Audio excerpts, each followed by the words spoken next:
See, good morning. It is 8:33, and I'd like to call the January board meeting.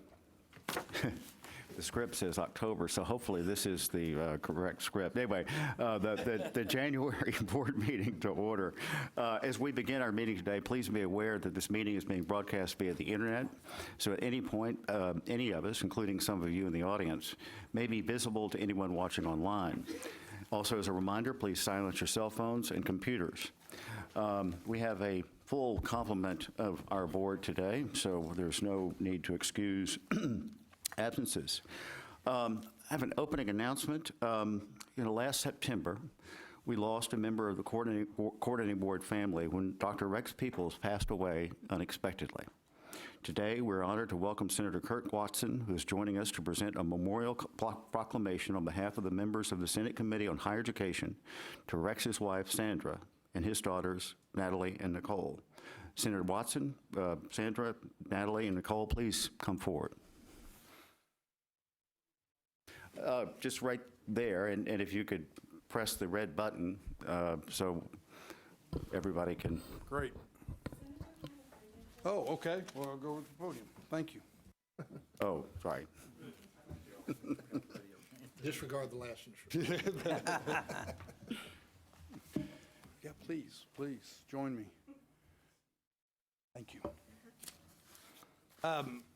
Well, Commissioner Keller, Chairman Stedman, members of the Higher Education Coordinating Board, as the chairman has indicated, it's my honor today to commemorate the life of an esteemed public servant who we lost, Dr. Rex Charles Peebles. I'm going to start off by saying that as someone who's back in many years ago served as chair of a board of a state agency that was one of those state agencies that I came to realize had almost a family sort of relationship, the agency itself. In my time in the Senate and my time, I think I've always been on the Higher Education Committee, served as vice chair at one point, so I've had great contact with the agency that we know as the Higher Education Coordinating Board. And it has always impressed me and actually touched me that the Higher Education Coordinating Board as an agency shared that kind of family relationship. So this loss is even harder, I think, for an agency that feels the way it does about each other. So it's my honor to get to play a role in honoring Rex. He had a notable career, as you know, as a leader in higher education. He served Austin Community College in various capacities, including as the head of the government department, the president of the Faculty Senate, and the college-wide dean of social and behavioral sciences. He also served as the vice president of instruction at Midland College. For the last 6 years, Rex served as the assistant commissioner for academic quality and workforce at the Texas Higher Education Coordinating Board. As I pointed out, I've been a member of the Texas Senate Committee on Higher Education, so I was able to get the opportunity to work with him on various issues, including most recently, on course credit transferability. His effort in this field will benefit future generations of Texans to ensure that they can progress through their degree plans in a more seamless and affordable way. It's the kind of work that students, people all over this state will maybe not know the name Rex Peebles, but their whole life will be impacted and changed because of the work of Rex Peebles. It was my pleasure to sponsor in a Senate proclamation in Rex's memory, and I ask, and each of the members of the Senate Committee on Higher Education join me in this resolution. Over the years, we all learned from Rex's expertise, which helped us implement thoughtful and effective policies for our institutions of higher education. I'm going to stray and share a story that I shared with Rex's family a few minutes ago. Serving on the Higher Education Committee among senators, the senators sometimes come into those meetings and want to appear like they know everything. It shocks you, I know. That they're really smart, and they ask penetrating questions about the details of something. Rex was who always got called up to answer those questions. And what I shared with his family just a second ago was that I loved how he never was stumped. First of all, he was always so calm that his demeanor was such that it kind of diffused whatever it was you were talking about, because you just weren't going to fluster the guy because he knew the answer and you didn't. But the other thing I would say about it is that he knew the answer. And so you always got an answer, and it was done in such a way that it disarmed any of the efforts, any of the efforts that ego might have put forward. So I really enjoyed. I learned so much from him and got so much out of it. We're joined here today by his wife of 40 years, Sandra, and also by his daughters, Natalie and Nicole. These three were a source of great pride for Rex. And so on behalf of myself, the Senate Higher Education Committee members, and on behalf of the state of Texas, I want to extend all of our heartfelt condolences to Rex's family, to each of you, to all of his friends, to all of his colleagues. We're all better because we got to work and be friends with or be a family member of Rex Peoples. So God bless you all, and thank you for allowing me to be here to present you with this Senate proclamation on behalf of myself and the Senate Higher Education Committee.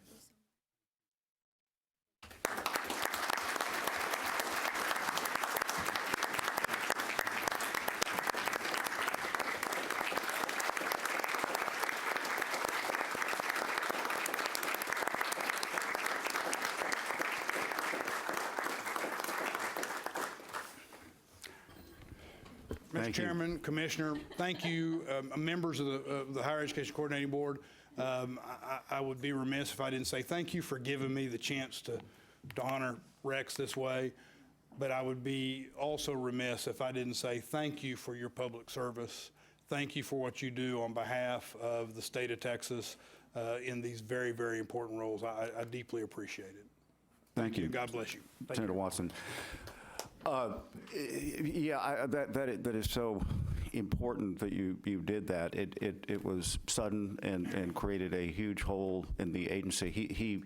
If you look at in a broad picture what the coordinating board does, I mean, this approval of degree programs, it's for, in one sense, as Governor Connolly said, efficiency, lack of duplication. But I think, what the coordinating board can bring to the table is making sure those degree programs get, vetted and improved, and the proposals come in and they have various iterations, and at the end of the day, the program, whether it's resources or the academics that lead the programs, really make those programs much better, and of course, as you say, for the students of the state of Texas. So thank you very much for being here. Thank you for your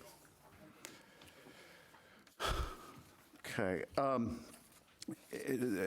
want to make an announcement about the U.S. Census.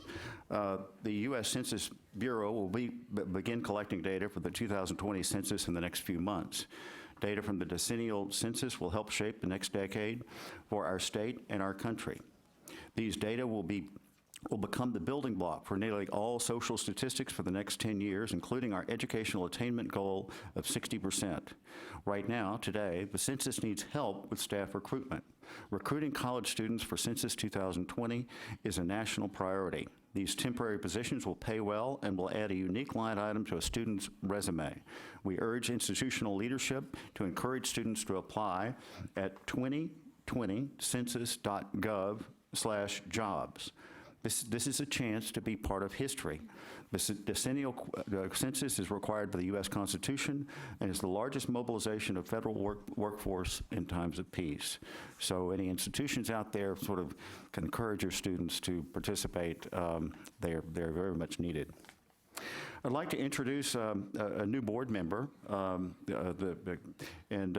that's Cody Campbell, co-founder of and co-chief executive officer of Double Point Energy LLC, a joint venture between Double Eagle Energy Holdings 3 LLC and 4 Point Energy. Double Point, headquartered in Fort Worth, Texas, is focused on acquiring and developing oil and gas interest in the Permian Basin. Double Eagle Energy Holdings 3 LLC was formed in 2017 following the successful sale of Double Eagle Energy Holdings 2 LLC to Parsley Energy earlier in 2017, and the successful sale of Double Eagle Energy Holdings 1 LLC to American Energy Non-Op LLC in 2014. That's good. So each fund was successful, and you were able to raise a new fund. As an investor, that's really important. That says a lot. Double Eagle has been one of the largest organic acquirers of acreage in the Permian over the past 10 years, having completed tens of thousands of individual transactions encompassing over 1 million acres and more than $5 billion in value. Double Eagle has a strong history of operational success in the Permian Basin, having run multiple horizontal drilling programs and having consistently achieved industry-leading benchmarks in well cost and well performance. Cody graduated with honors from Texas Tech Rawls College of Business in 2003 with a Bachelor of Business Administration and degree in Finance and Economics, and earned a Master of Science in Finance degree from Texas Tech in 2004. Cody was a 4-year football letterman at Texas Tech, was a multi-year starter on the offensive line, and received multiple All-Big 12 and academic All-Big 12 honors. After his college career, he spent just under 2 years on the roster of the Indianapolis Colts. Cody, welcome to the coordinating board. Would you like to say a few words? I'm proud to be here. I appreciate, I'm honored to have the appointment and look forward to making a difference, and enjoyed getting to know all of you and look forward to working with you. Well, likewise, we've been, welcome to the board, and we look forward to working with you. Thank you. Next item is agenda item 1B, which is committee appointments. Effective December 11th, 2019, I appointed Sam Torn as member of the Committee of Affordability, Accountability, and Planning, and the Committee on Academic and Workforce Success. Effective yesterday, January 22nd, 2020, I appointed Emma Swartz as Vice Chair of the Agency Operations Committee. Javed Anwar is a member of the Agency Operations Committee, and Cody Campbell is a member of the Agency Operations Committee and the Committee on Academic and Workforce Success. In addition to these appointments, effective today, remember the power grab that, I kind of made, like last year and, sort of put myself on all the committees? Well, now I'm removing myself as a voting member of the Agency Operations Committee, the Committee on Affordability, Accountability, and Planning, and the Committee on Academic and Workforce Success. I will remain on all 3 committees as an ex officio member. And what's interesting is you go through the quorum math. It actually helps that I'm not on these committees. I never really understood, well, why would I be ex officio and not member of the committee? Well, it just helps because it reduces the quorum required for each committee, and I can always, if needed, appoint myself ad hoc to a particular committee. So those committee appointments have been made. Next item on the agenda is 1C, the commissioner's remarks. The commissioner will provide his remarks on some of the agenda items we'll be discussing it today. Commissioner Keller. So thank you, Mr. Chairman. I'm delighted today to announce our new leadership team for the coordinating board. I've now nearly 4 months into my position, and I have to say I deeply appreciate the board, the members of the legislature, the institutions, and supporting my transition into this new role.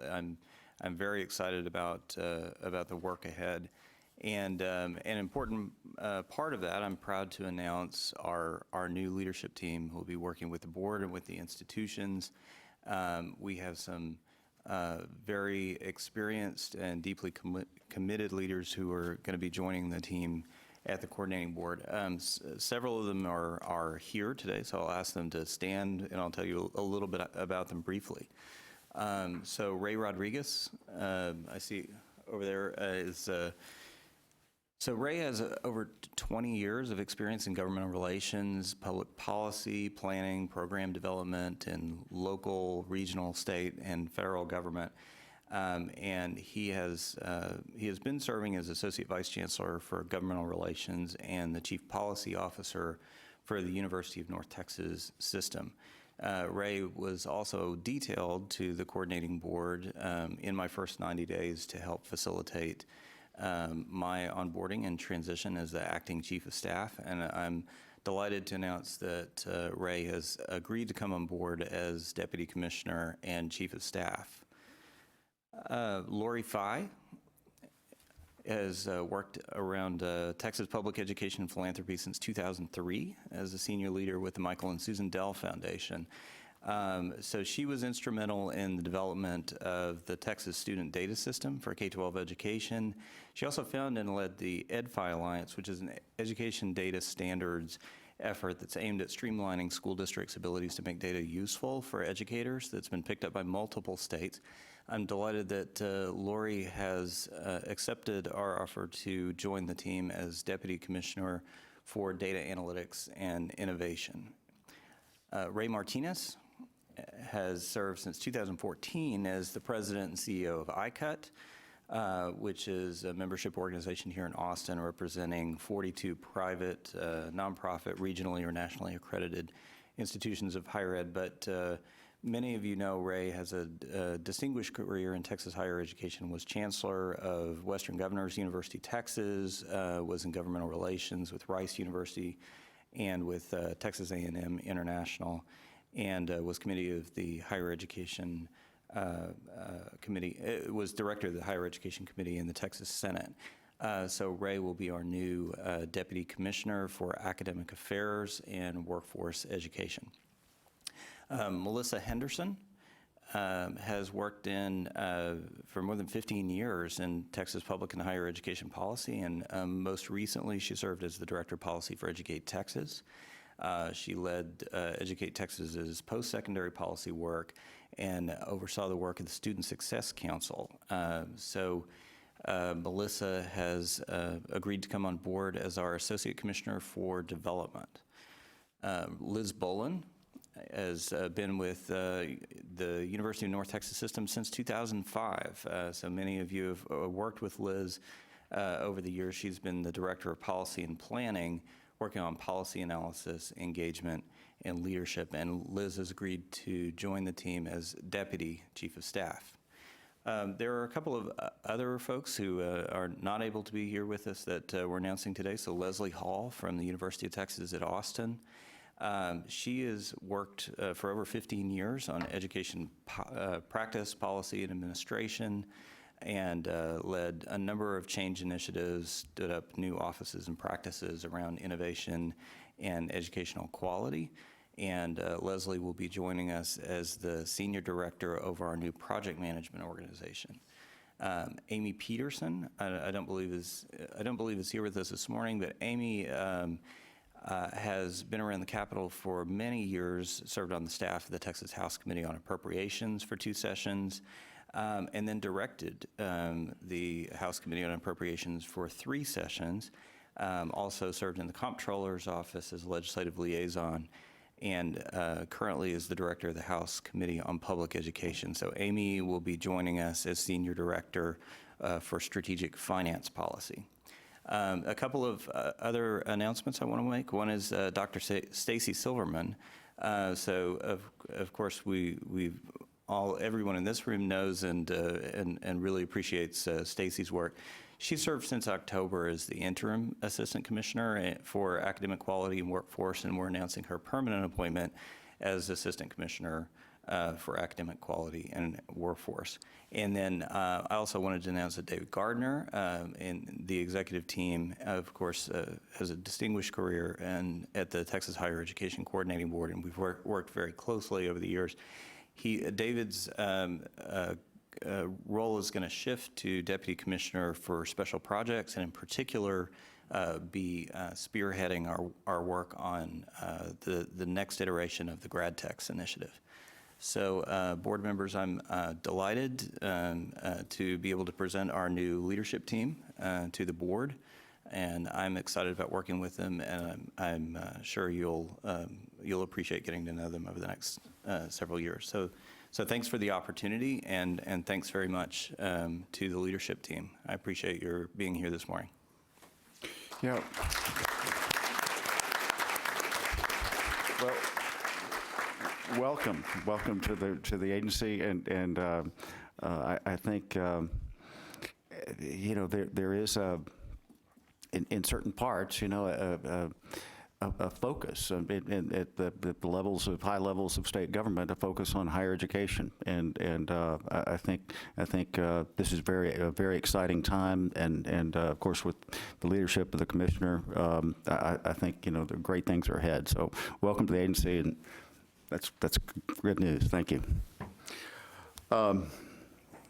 Let's see. The next item on the agenda is approval of the minutes from previous board meetings.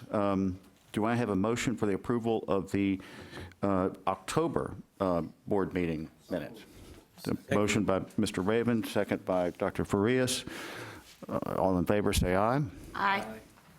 Hearing no opposition, motion passes. Do I have a motion for the approval of the December special called board meeting minutes? So move. A motion by Ms. Williams, second by Mr. Anwar. All in favor, say aye. Aye. Hearing no opposition, motion passes. Next item on the agenda is the consent calendar for the entire meeting. The consent calendar includes non-controversial items that we think can be approved without comment or discussion. This allows us to save time for other items that need more of our attention. Highlighted items in gray are the consent items on the agenda. I want to point out that our practice of putting most of the rules on the consent calendar, given the extensive vetting process that they go through. Of course, any board member can request an agenda item can be removed from the consent calendar, and that will give us the opportunity to discuss that item or items more fully later in the meeting. Does any board member want to add items to the consent calendar? Does any board member want to remove any agenda items from the consent calendar? Hearing no additions or removals, do I have a motion to approve the consent calendar? So moved. Motion by Mr. Raven, second by Mr. Anwar. All in favor, say aye. Aye. Hearing no opposition, the motion passes. Let's see. The next item on the agenda is the major policy discussion. We'll take this item out of order later in the meeting. We come now to the one of my favorite board meeting topics, and that's the recognition of excellence and innovation in higher education. As you know, Governor Conley's charge and the statute in the coordinating board is to be an advocate for higher education and to point out great success stories, and we have here one today. This item showcases models of excellence within education community and highlights the outstanding work of our education faculty and administrators and the outstanding institutional programs around the state. Today, we have the pleasure of recognizing for excellence Dr. Timothy Urban, Director of the TSGC Research and Research Associate at the University of Texas Center for Space Research. Dr. Urban will make a presentation on the Texas Space Grant Consortium and the NASA Design Challenge. Thank you for being here, Dr. Urban. Look forward to your remarks. Thank you very much for inviting me. This is a pleasure to get to present to you about the Texas Space Grant and the Design Challenge program. So on a national scale, the Design Challenge was formed in 1989 by Congress, and currently it has a space grant in every single state, plus Washington, D.C. and Puerto Rico. So each of those jurisdictions has a designated space grant college, and we are funded under the NASA Office of STEM Engagement, formerly Office of Education. This just also happens to be our 30th anniversary this year, and we're culminating celebrations in Washington, D.C. on February 25th this year. So join us if you happen to be in D.C. On the Texas side, so Texas was one of the first space grants to join the consortium. We have over 60 affiliate members. In total, the National Space Grant has over 1,000 affiliates. So we include community colleges, four-year universities, government industry, museums, science centers, nonprofits. So those are all affiliate members. When Texas became part of the consortium, we were in fact granted 2 space grant designations, one for UT Austin and one for Texas A&M College Station. That's unique among the space grants. The director of Space Grant comes from UT Austin, that's myself, and the chair of our board of directors comes from Texas A&M. Right now, that's Greg Chamatov, former astronaut and professor of practice at A&M. The rest of our board members include Sally K. Janes, associate vice chancellor from San Jacinto, Alan Bowling, associate professor at UT Arlington, Jim Smith, professor at Texas Tech, and David Gardner of the Texas Higher Education Coordinating Board. These are some of our key programs. We are a fellowship program in name, so we do provide fellowships to our affiliate institutions throughout the state. We give out about 20 $5,000 fellowships every year, and about 30 undergraduate scholarships. The fellowships are to graduate students. In fact, I was a recipient back in 1998, and I might not be here if it weren't for that fellowship. We also provide NASA internships to all of the NASA centers around the country. Those awards are up to $9,000 to support a student for a semester at a NASA institution. And we also have teacher professional development and K through 12 programs. Let me talk briefly about those before I jump into the undergraduate design challenge. So 2 of our flagship K through 12 programs are the SEAS program, STEM Enhancement in Earth Sciences. We have high school sophomores and juniors that get to work remotely with NASA Johnson Space Center engineers and engineers and scientists at UT Austin for the summer. They work for a few months remotely and then get to spend 2 weeks at UT Austin. We've expanded this program nationally, and we had over 600 applications for 50 spots this last year.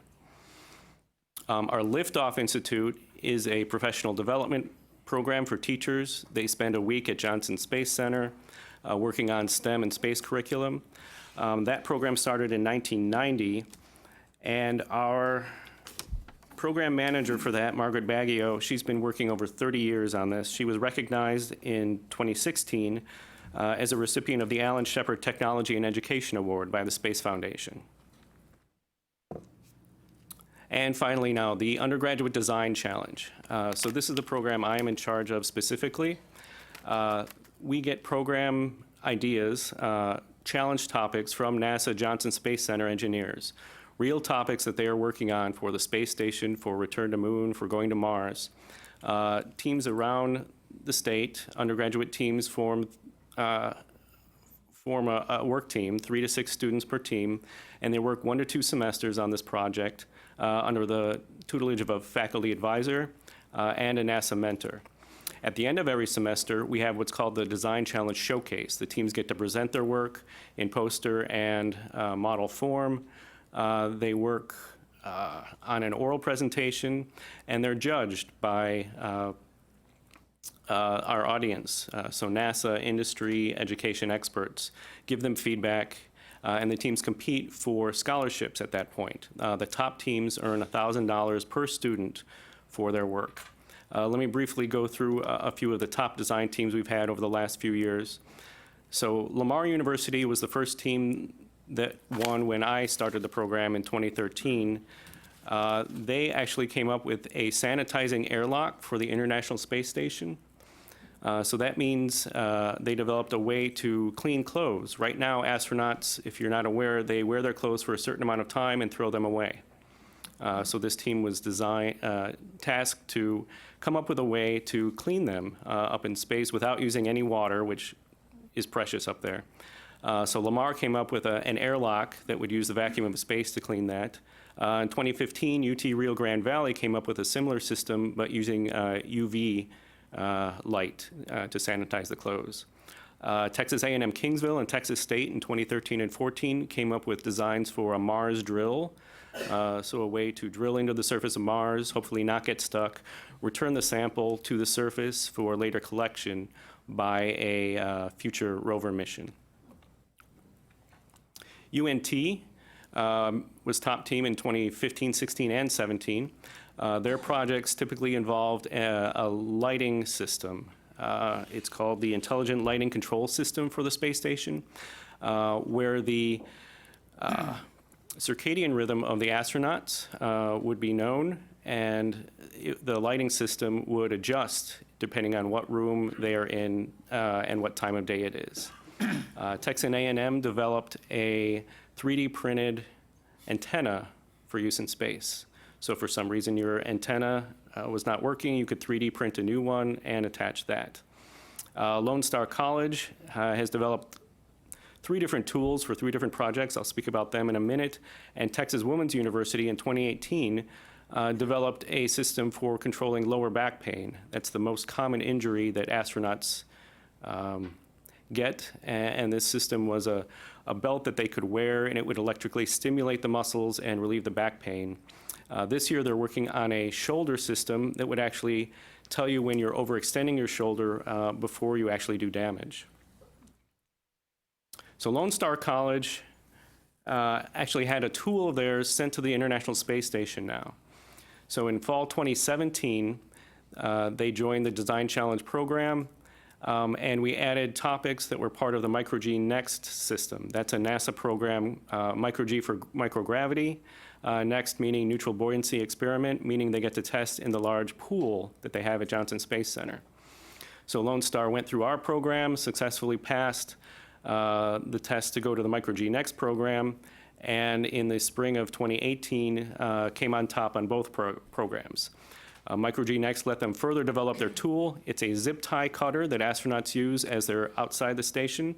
Had to be useful with all their heavy gloves and equipment on, where they would be able to use it, grab a zip tie on the outside of the station, cut it, and hold on to it so it didn't fly away and cause more space debris. So their project actually got launched. They got to see it launch last fall. It's actually being used now.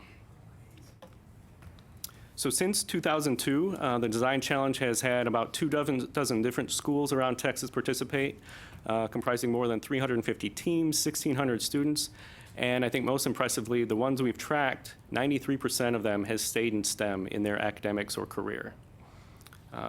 So we are very proud of that program and all of our programs at Texas Space Grant. Thank you. That's amazing. Okay, I've got to ask a question. I mean, how do the students know or understand the problem? In other words, how did you, well, I mean, I didn't ever thought about, well, clothes get dirty, so how do you clean them? Or, that lower back, pain is a problem. I mean, does somebody guide them with a list of problems? Exactly, yes. So we get the list of topics from the NASA Johnson Space Center engineers, and they just find the problem for the students.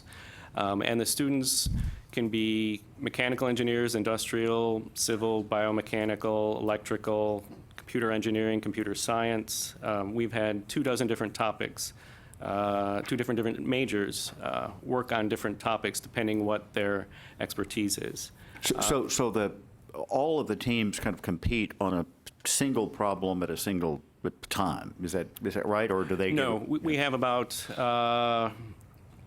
14 to 30 topics every semester, different topics. So teams are working on anything from an oxygen sensor or a carbon dioxide sensor on the space station to a Mars habitat or a lunar habitat. It's just fascinating because, one of the topics, I guess, in higher education, and look, my understanding is kind of a series of bullet points. Well, one bullet point in my mind is experiential learning, actually applying stuff you learn in the classroom to real world problems.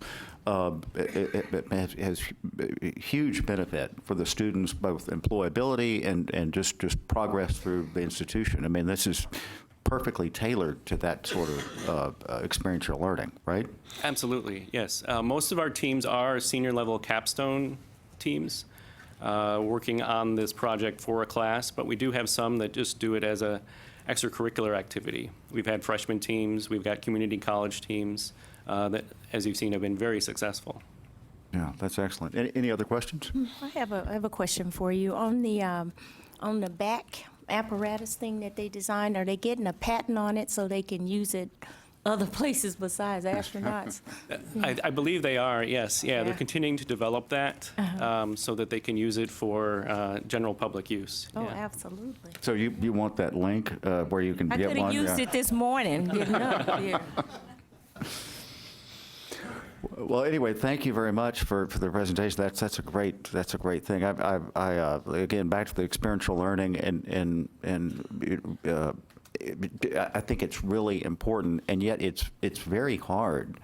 I think administrators and institutions talk about it, but does it really happen to the typical undergraduate or even the community college? That's really impressive that you have community college kids that are focused on these problems. I think that's anyway, great thing, and certainly deserving of a recognition of excellence. So thank you for being here. Thank you very much.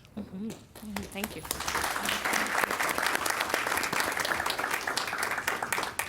It's really impressive. Let's College kids watching Let's see, the next item on the agenda is Section 6, matters relating to the full board. And really, it's consideration of a change in coordinating board and meetings, board meetings, and committee meetings. As I think everybody knows, currently the board meetings are scheduled, the full board meets January, April, July, and October, generally on the fourth Thursday of every month. Agency Operation Committee meets the Wednesday before the board meeting, and the Committee on Affordability, Accountability, and Planning and the Committee on Academic Workforce Success will meet in March, June, September, and December. So in other words, 1 month before each of the board meetings. This proposed schedule would consolidate all those committee meetings to the day before the board meeting, and I think this has, to me, several advantages. One, kind of duplication of effort, particularly on the program approvals. The way it works now is you have program approvals on the cause committee, Dr. Farias's committee, present 1 month before the board meeting, and then they come back again a month later and present yet again. This would allow, with having the cause committee the day before the board meeting, would allow them to come in just one time, and then many of the sort of non-controversial approvals and decisions made at the committee could then be put on the consent calendar for the board, and the board meeting could then be more focused on topics like recognition of excellence or major policy discussions, things that are, in my view, less sort of ministerial, that could be handled in the committee meetings, and then sort of introduce and really dive into policy. It has the other advantage of we typically, the Higher Education Foundation, which Dr. Keller, Commissioner Keller, really wants to elevate in its role in helping the agency.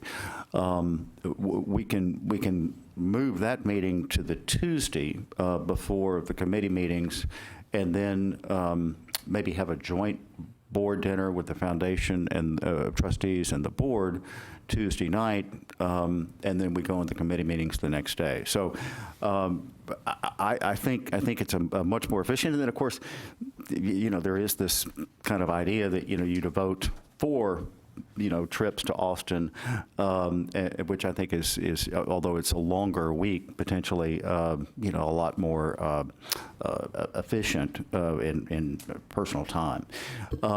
So anyway, the actual proposed meeting dates are in the blue pages, but is there any discussion or about that proposal?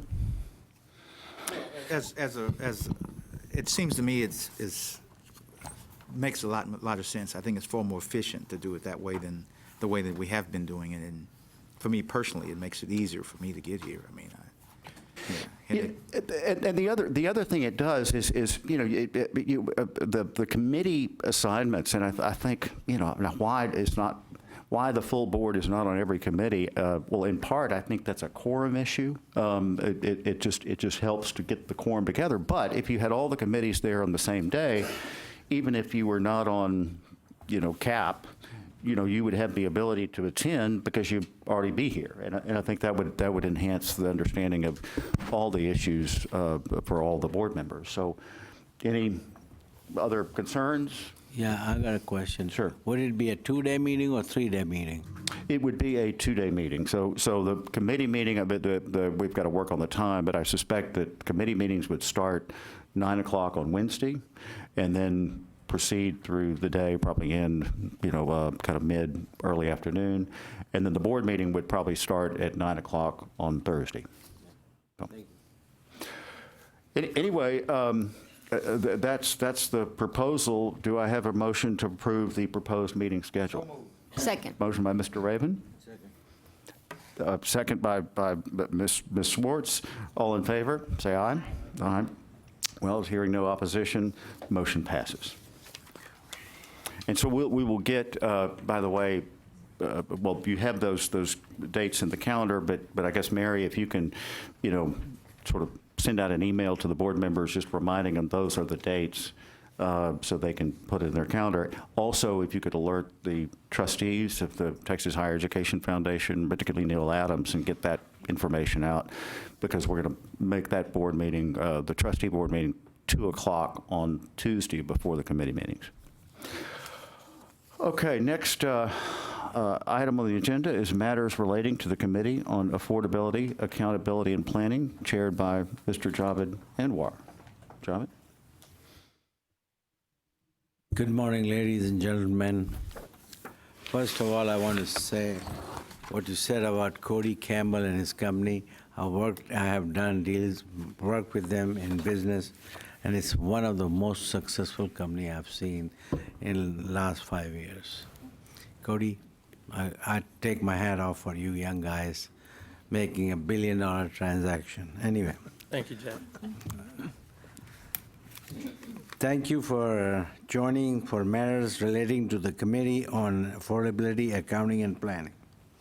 Agenda item 7B is public testimony on items relating to Committee on Affordability and Accounting. We do not have any public testimony.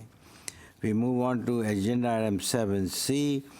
Dr. Julie Eklund, Assistant Commissioner of Strategic Planning, Funding, and Division, will provide a brief presentation and will be available to answer any question. This item is for information only. Doc, good morning. Good morning, Mr. Chair, board members. Today's 60 by 30 text data insight presentation focuses on career and technical education, or what we refer to as CTE, which is designed to help students develop skills for the workforce. And as you're probably aware, there is really substantial demand in the state right now for what's sometimes called those middle skills technical jobs, jobs that require some type of post-secondary education or training. Our career and technical education completions are just one set of credentials that contribute to the 60 by 30 text completion goal. And in this presentation, I'll describe what kinds of credentials and programs are part of CTE education.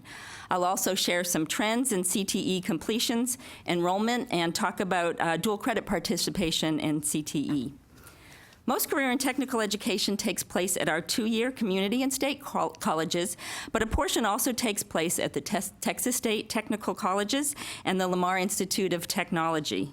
Providing career and technical education is at the core of those institutions' missions, and they do an excellent job providing these programs and ensuring that students are being trained for in-demand careers that pay a strong wage.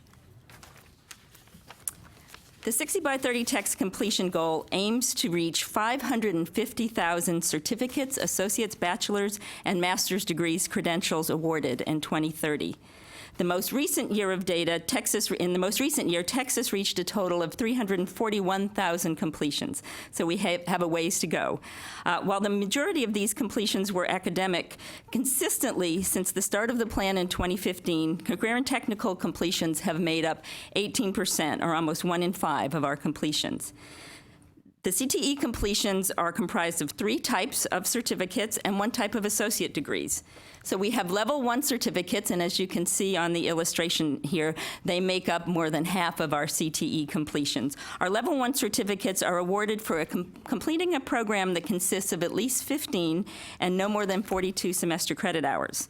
Our level 2 certificates are awarded for completing a program of at least 30, but not more than 51 semester credit hours. And our advanced tech certificates are 16 to 50 hours, but those are for students who have previously been awarded an associate or have a bachelor's degree or junior status. And finally, our applied associate degrees are our 2-year programs that are designed to lead the recipient directly into employment in the workforce. This graph shows completions for CTE certificates and applied associate degrees. You can see that both credential types have been increasing overall in the last 15 years. Certificates are more numerous than applied associates. You can see that they took a dip in 2008, but have increased more quickly in the last decade. It's also of note that in Texas, institutions receive contact hour funding from the state not only for credit career and technical education, but also for continuing education CTE that helps prepare a student for the workforce. Success points through our community college formula are also awarded for successful CTE completions, whether they were through credit or non-credit programs. Our completion goal includes targets for completions by African American, Hispanic, male, and economically disadvantaged students. And as you can see from this slide, which focuses on the first 2 targets I mentioned, the number of African American student completions almost doubled from 2008 to 2018. And the Hispanic students' completions are up almost 150% since 2004. Again, these are in our CTE programs. We've seen a shift in our racial and ethnic composition of graduates in these programs over time, and the shift pretty much follows the demographics of the state. But we now see our Hispanic completions in CTE have gone from 28% to 40% over the period tracked. We've seen a decrease in terms of our completions by white students. Our African American population, those students have remained steady over time in terms of these completions at about 14%. We've also seen a shift in the male and female share of completions. In 2004, females comprised the majority of CTE completers. Now males make up 54% of the population. We see that women are more likely to complete in nursing programs, men are more likely to complete in precision metalworking or vehicle maintenance. And we see it's pretty comparable for the male and female populations in areas like business administration and management. This slide shows the CTE completions for economically disadvantaged students and those who are not economically disadvantaged. And as you can see, economically disadvantaged students complete more CTE awards than their non-disadvantaged counterparts. The rate of completions has grown faster for the economically disadvantaged group, and as you can see, the number of completions is now greater for economically disadvantaged students versus those who are not. And this slide simply shows the top 5 producing programs for CTE awards in 2018. I mentioned some of these. You can see some health fields, nursing, business administration, metalworking, et cetera. Now I want to switch gears and talk about our CTE enrollments, so those students enrolled in our CTE courses. This graph shows the long-term enrollment trend. And like with completions, we see some modest growth in the early years between 2004 and 2007, followed by an increase. You can see the pretty steep increase at the start of the recession. Those enrollments peaked in 2010 and have been steadily declining ever since. CTE enrollment reached its lowest levels in 15 years and that was with 250,000 students in the most recent year, 2018. Growing completions, despite enrollment decreases, suggested that institutions are becoming more successful in supporting students to complete, and perhaps complete more quickly. So it's interesting, again, that we see that growth in the completions in these programs, but we've seen a decrease in our enrollments. It's important to note that when the economy is doing well, often these type of enrollments drop. Again, I think it's encouraging that the completions are going up despite these changes we've seen in enrollment. The final graph highlights enrollment among students participating in dual credit. In 2004, fewer than 3,000 students were enrolled in CTE dual credit. And our dual credit programs are our programs where our students in high school are taking college courses. So when we look at where we are now, in 2018, about 21,000 students were enrolled in career and technical education dual credit. And we saw really large increases from 2017 to 2018, and so that growth is, I think, notable. Career and technical education is also offered in K-12, so you will hear about programs offered in K-12. We're just focusing here on those programs that are offered for high school students, but through our community and technical colleges. Students may participate in high school in Level 1 certificate programs. For those programs, they don't have to meet the same eligibility requirements for academic college readiness as for the Level 2 certificate or academic programs, but they also may participate in any of our CTE programs if they meet the standards. And while the dual credit growth in CTE is notable, it actually remains quite small relative to our overall dual credit enrollment. So dual credit enrollment overall has grown exponentially over the last couple of decades. And so our technical enrollments are still just at about 12% of the total. But again, we've seen quite a bit of growth. And what's interesting is actually the female enrollments in CTE in high school are higher than the male. When students leave high school, we see now the higher enrollments for our male students. Okay, so in sum, and I'm somehow lost the last page of my presentation, so I'm glad we've got the summary here. So our programs are preparing our students clearly for workforce need, those middle skill jobs. We're seeing that across the state. There's a real demand there, and I think students are recognizing the need to get additional training for those jobs. Our CTE completions have consistently made up about 20% of our completions towards our goal. These are very important for the state, and we have counted them from the beginning of our 60 by 30 text plan. We're seeing some growth in the completions, and we're seeing drops in enrollments. And that's something we will continue to monitor. I think one thing we might be seeing is fewer students who are on an academic path are choosing to pick up some technical courses. I think students often are getting better advice about the best courses that they should be taking for their career plan, for what they need to do. And finally, I think, again, this is an important topic for us as a state to stay focused on. We're going to be looking carefully in the future at earnings for our students in these programs, really trying to understand which of these programs help prepare students for our high demand, high wage fields. So I'm happy to answer any questions. Mr. Chairman. Thank you, Mr. Chairman. Dr. Eklund, a couple of questions. One, Sure.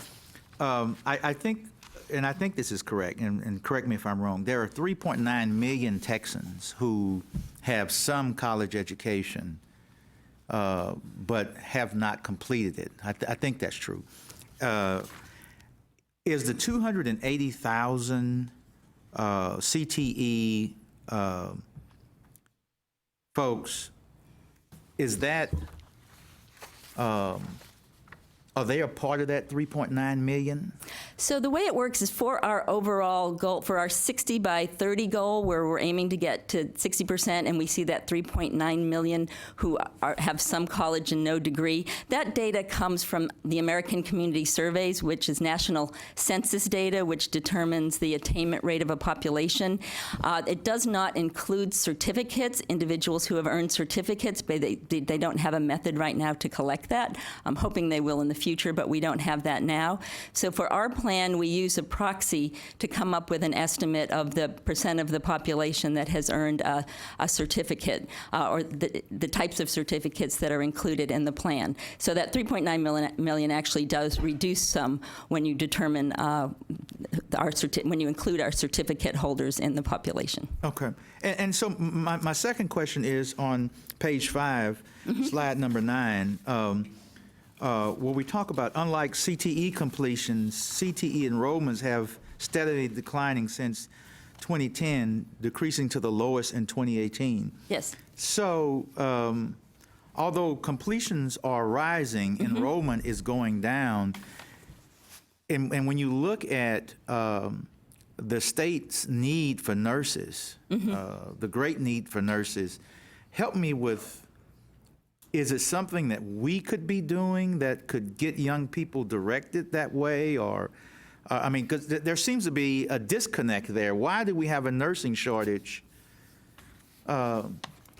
And as you may recall, we were charged by the legislature in this past session to do a study of the nursing shortage and what we could do to make recommendations for what we could do to help alleviate the need for nurses. We have looked carefully. We've seen a lot of growth in nursing graduate, but there's still a greater need. So there is a work group working at the coordinating board right now. We've had a couple of meetings looking at nursing shortage. It does include representatives from our community and technical colleges, our community colleges that have nursing programs. Of course, we have RN degrees that are awarded, those associate degrees from our community colleges, as well as a lot of students who are seeking the bachelor's in nursing. So we're trying to understand that shortage better and what we can do as a state to make sure we have enough nurses to meet the need. And so is the decline in enrollment a result of an improving economy, or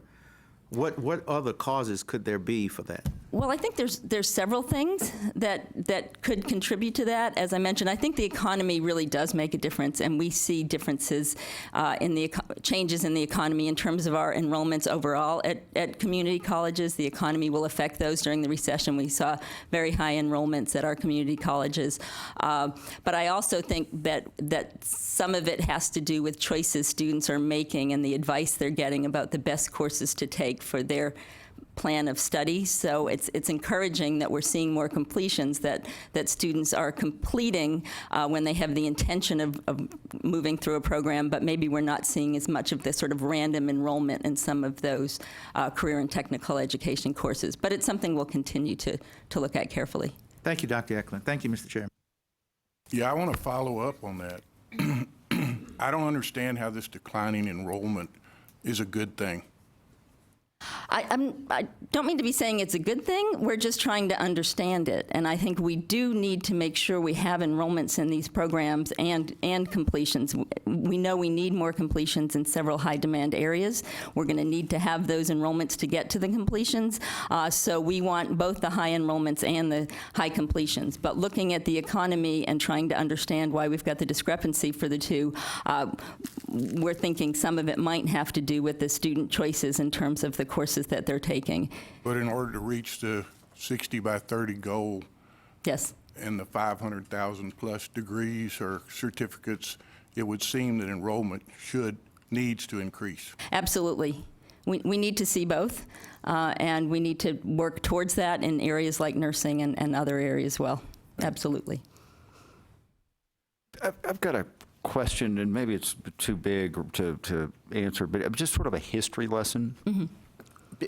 At one time, there was this, kind of for trades, and it wouldn't really apply to nursing, but like welding, say. Wasn't there like an apprentice program? You'd an apprentice, and then you'd go up to maybe a journeyman, and then you'd go to actually a professional or whatever that. A certified welder or something, and at one point, did business invest more in training? In other words, has this sort of shifted over time to higher education? Is kind of taking the responsibility for training the workforce, or is that a new thing, or has that always been there? I wouldn't call myself an expert in this area, but I know we see a lot of emphasis on both right now, on different pathways to try to get students into some of these trades. So we still see apprenticeship type programs. I think in some states those programs might be stronger than others. I think Texas has started to become more interested in having those type of opportunities. There are also opportunities for students to attend career-type programs that aren't tied to higher education institutions, and of course, those wouldn't be tracked in the plan. So there are other avenues for students available if they're interested in certain careers that require post-secondary training.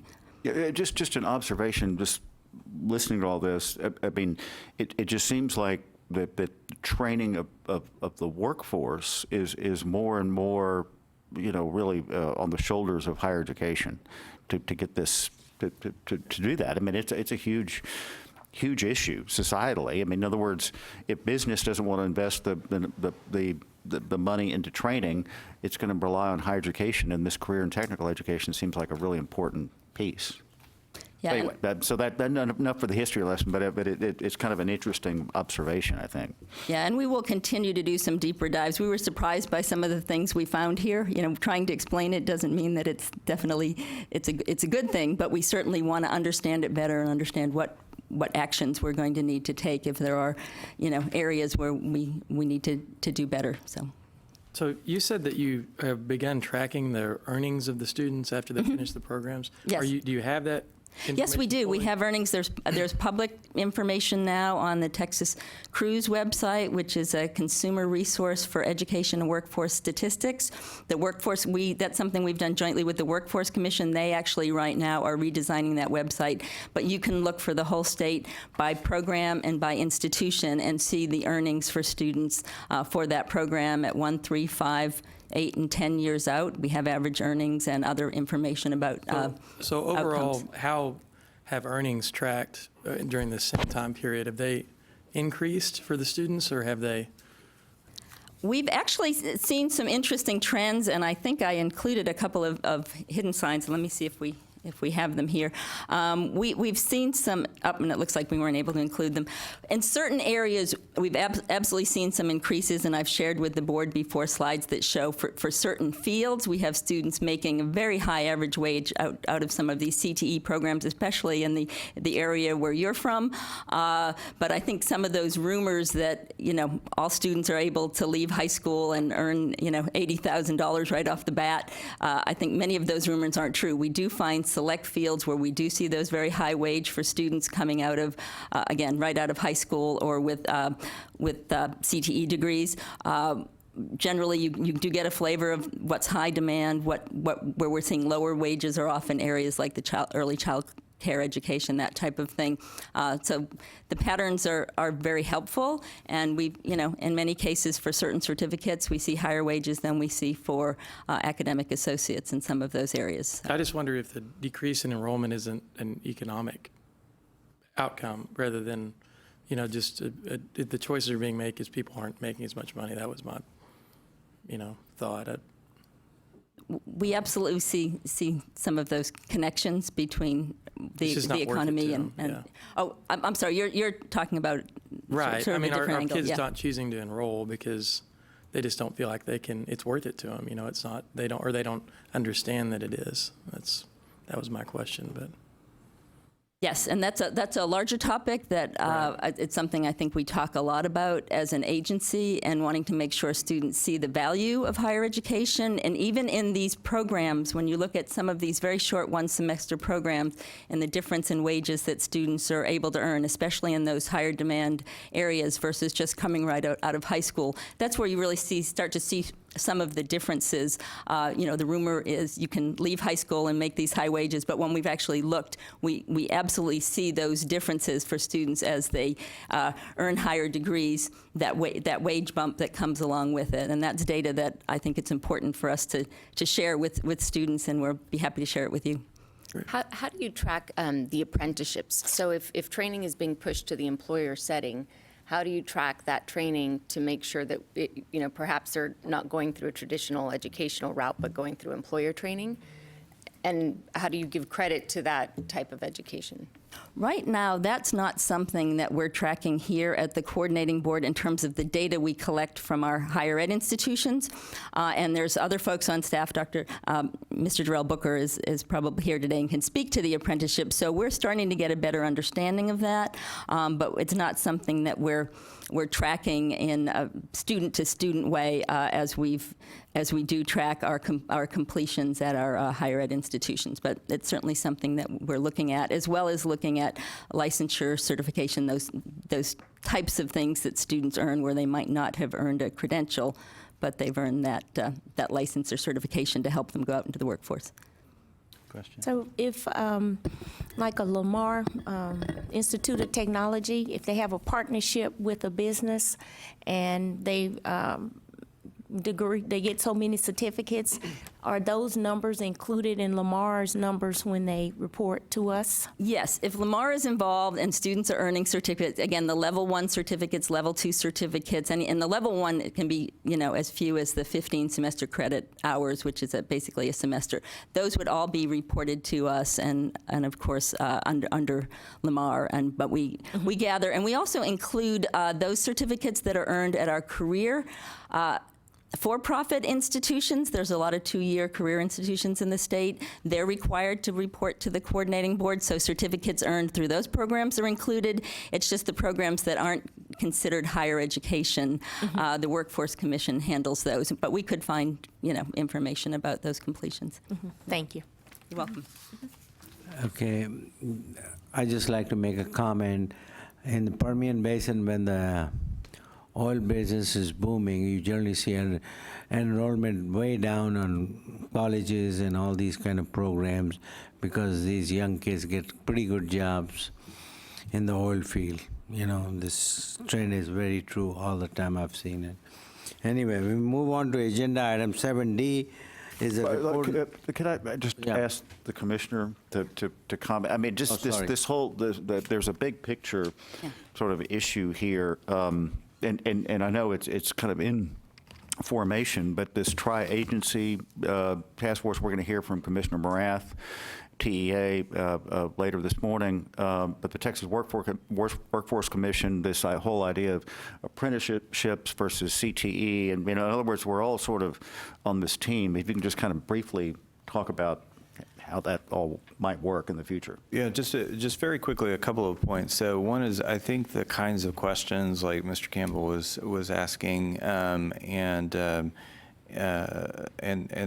come up in some of the discussion are exactly the right kinds of questions to ask, but also what we see folks asking more and more about what the value is of these different kinds of credentials and experiences, not just if you take a snapshot, but over time, what does it mean for career trajectories? As Julie mentions, the data is uneven on what we collect now, and so one of the things we're looking forward to is working in partnership with the Workforce Commission, TEA, employers, our higher ed institutions, and also some of our national partners to be able to collect richer data on the kinds of certificates that students are completing, and then to match that up with the kind of wage data and income data and data about occupations and industries that it's available to us, so we can be able to have a better sense of what's happening in the Texas economy and how that relates to this production of credentials. I think this would be actually a great question when Commissioner Morath is here to ask him about, because as they've thought about CTE programs, one of the things that's been a little bit controversial on the TEA side, but really important, is they've been pushing high schools to be more attentive to the value of the CTE programs that they're providing in high schools, even the ones that don't necessarily lead to certificates, and that's there's a little controversy around that, but I'll defer to my colleague from TEA has been thinking about this a lot. And so in the context of the tri-agency initiative, if we can connect these dots better about what's happening down in K-12, with TEA, what we see happening in the Texas economy with the Workforce Commission. As Julie mentions, we're already working in partnership with the Workforce Commission to present this data publicly and have it be searchable. And then the coordinating board ends up being sort of the hub of this larger education and workforce data effort, not just on the sort of research side and on the deep dive side, but also our intent, especially with our new Deputy Commissioner, is to stand up a whole new strand of work on making this data more visible and more useful for our institutions. Well, great. Yeah, I just think, from a board perspective, agency perspective, this is a really big deal and a big strategic issue that we will have, more deep dives into the future. But I just wanted to point that out. So thank you very much for your presentation, Mr. Chairman. Okay, we move on to agenda item 7D is a report on facilities projects that were submitted to the coordinating board. Dr. Julie Eklund, Assistant Commissioner for Strategic Planning and Funding, will be available to answer any question. This item is for information only. Any questions? If not, we move on to agenda item 7G, 7E through 7G are on the consent calendar. That concludes our agency meeting. And Thank you, Chairman Anwar. Next item on our agenda is matters relating to the Committee on Academic and Workforce Success, chaired by Dr. Fred Farias. Fred? Thank you, Mr. Chairman. Please be advised that this meeting is being broadcast over the internet, as we all know. First of all, we do not have any items right now on public testimony, so we do not have anyone registered. And we will move on to agenda item 9C, which is on the consent calendar. Agenda item 9D1 is consideration of adopting the committee's recommendation to the board relating to request from Texas A&M University Texarkana for a Bachelor of Science degree with a major in mechanical engineering. Dr. Silverman will be presenting this item. Dr. Silverman. Thank you, Dr. Farias. Before I briefly review each of the proposed programs, I want to let you know that on the agenda are 4 requests for new bachelor's degree programs in engineering. Most requests for new bachelor's and master's degree programs are approved through a streamlined review process, which allows institutions to rapidly respond to local, regional, and state needs for new degree programs. However, proposals for bachelor's and master's degree programs in engineering and/or those that have an estimated 5-year cost of $2 million or more require board approval. The board directed this approach to make sure that such expensive programs were needed. Engineering was singled out at the time because of both the cost and difficulty in securing faculty. So, on to the agenda item. The proposed face-to-face program would offer students a regional option to pursue a mechanical engineering degree and provide a pool of potential employees from local industry that is challenged to recruit and retain engineers from that region or other regions of Texas. While national workforce data suggest an overproduction of mechanical engineers, the national employment data show that mechanical engineering graduates find jobs with only 1.1% unemployed following graduation. The proposed program would be the second engineering program offered at Texas A&M University Texarkana. The institution has offered a Bachelor of Science in Electrical Engineering since 2008, and it is nationally accredited through ABET, the National Professional Accreditor for Engineering Degree Programs. The institution will hire 3 core faculty, 2 in the first year of the program and 1 in the second year. The institution will also seek national accreditation and estimates that the 5-year cost for the proposed program would be $3.4 million. The committee recommendation is approval, and there are representatives from the institution to address any additional questions. Thank you, Dr. Silverman. I'd like to invite up some guests that we have for this particular item from Texas A&M University Texarkana. Dr. Emily Cooter is the president. Dr. David Yells is the provost and vice president for academic affairs. Dr. Gary Standing is the Dean of the College of Business, Engineering, and Technology. Welcome this morning to the Coordinating Board meeting.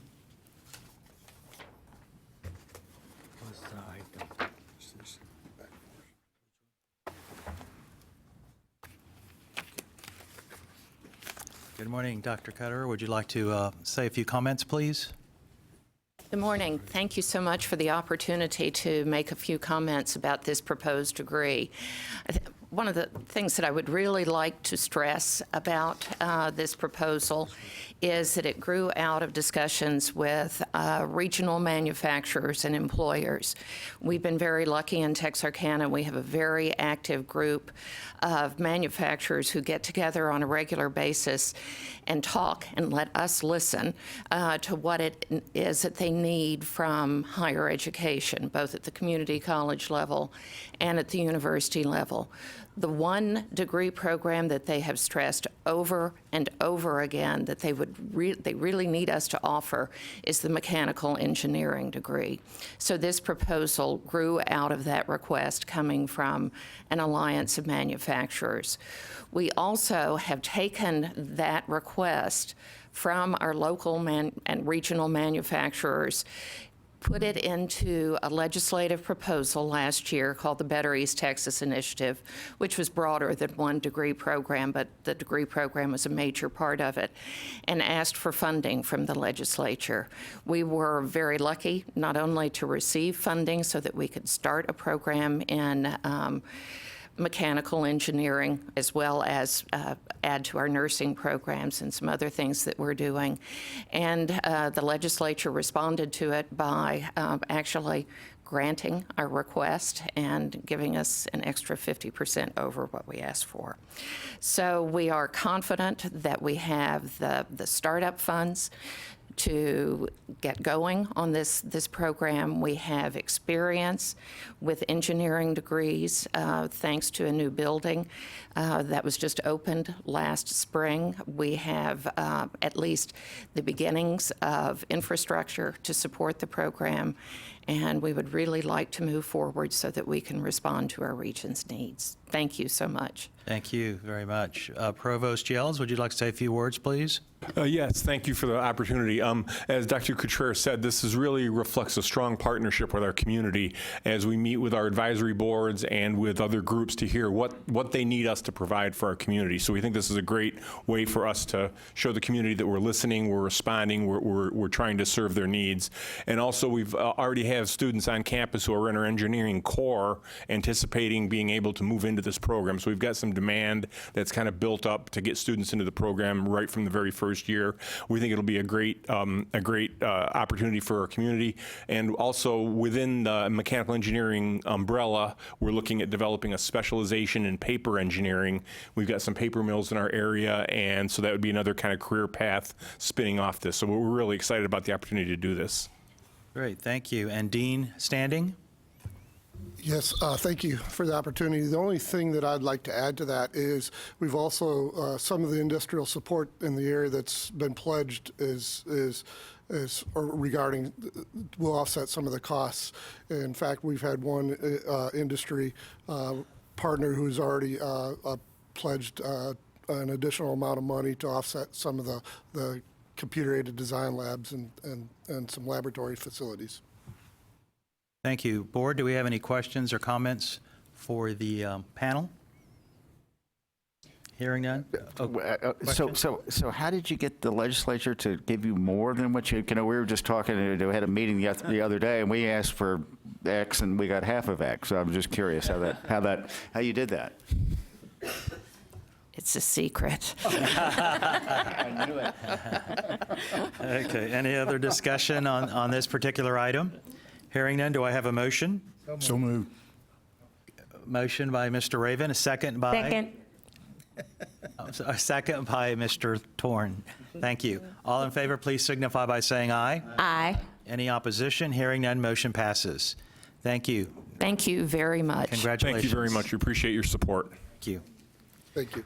Okay, we move on to agenda item 9D2, which is consideration of adopting the committee's recommendation to the board relating to the request from the University of Texas at Tyler for a Doctor of Education degree with a major in school improvement. Dr. Silverman. Thank you, Dr. Farias. The committee recommendation is for approval. The proposed program would be offered fully online and would prepare students for professional practice in education administration with a focus on primary and secondary school turnaround. The institution would build on its existing master's programs in education. The proposed program would enroll up to 25 students annually, and students would be full-time practicing educators. The proposed program would be the 6th fully online Doctor of Education program offered in Texas. However, the institution made the case that it will focus on serving its region. And while there are other programs available online, having a program for professionals from the community would benefit the primary and secondary schools in the area. The institution agrees to hire 1 additional faculty member to start in the 3rd year of the program and will submit 5 annual progress reports, which include documentation of the hire. The institution estimates that 5-year costs would total just over $1 million. The committee recommendation is again for approval, and institutional representatives are here to address any questions you may have. Great, thank you. We have a representative from the University of Texas at Tyler. If they could please come forward, Dr. Wesley Hickey. He is the Dean of the College of Education and Psychology. Welcome.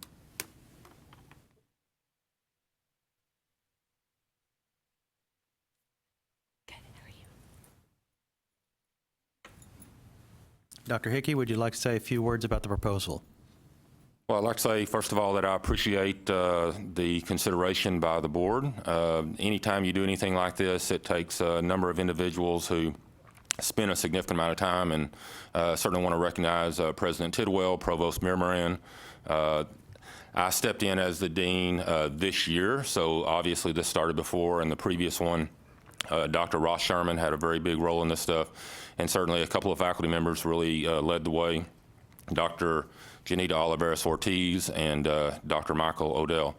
We really look forward to the fact, as we said, one of our goals at the university is to be one of the educational leaders in East Texas, and we believe that this really kind of builds upon many of the initiatives we've had previously, which is really work with the schools, not only kind of have the turnaround initiative aspect of it as well, but also to just look at how to consistently improve over time with wherever you stand in regard to a school. So we certainly appreciate the consideration.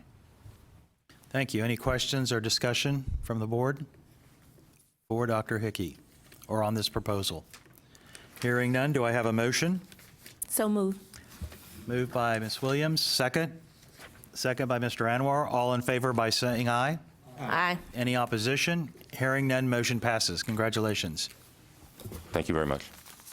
We move on to agenda item 9D3, which is consideration of adopting the committee's recommendation to the board relating to the request from the University of Houston for a Bachelor of Science degree with a major in computer engineering and analytics. Dr. Silverman. Thank you, Dr. Farias. University of Houston is proposing a Bachelor of Science in Computer Engineering and Analytics to be offered at their campus in Katy beginning in fall 2020.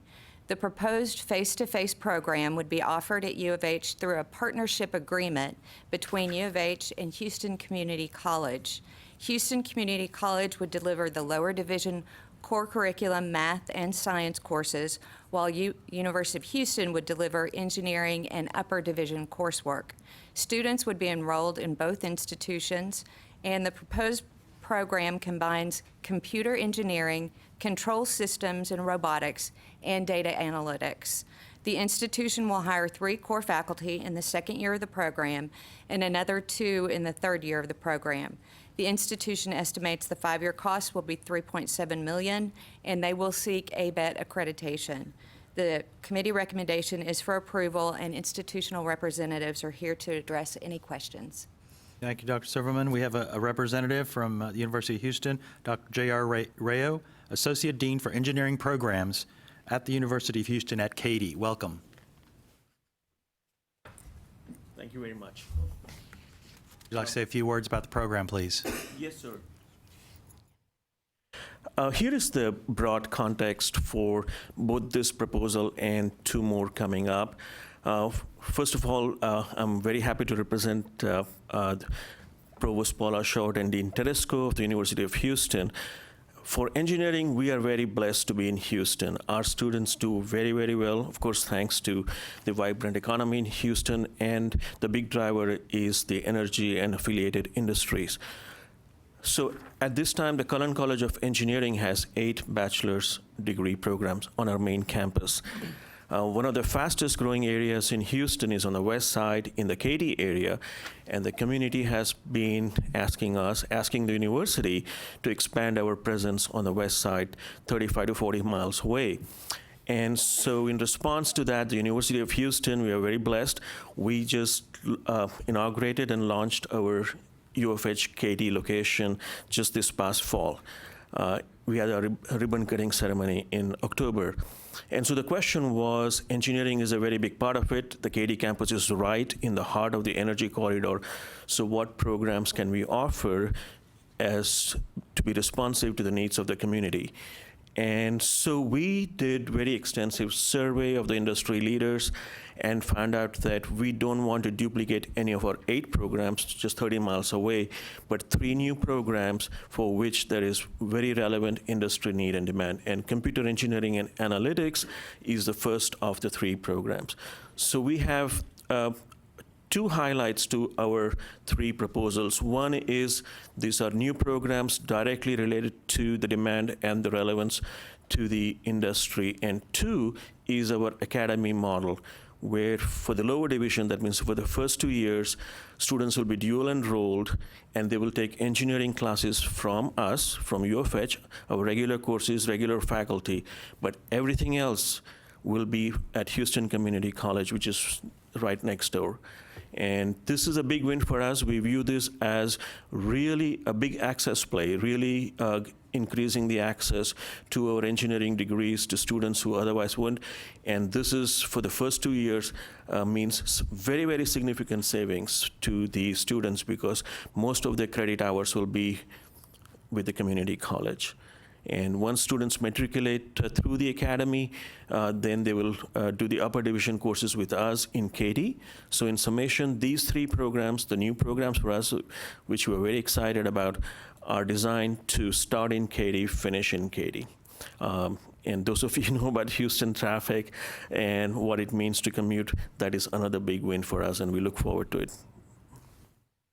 Great, thank you. Any discussion or questions on this particular item? Yes, Mr. Wilson. So does the student that wants to get into this program, do they apply to HCC or U of H? Thank you very much. They will apply.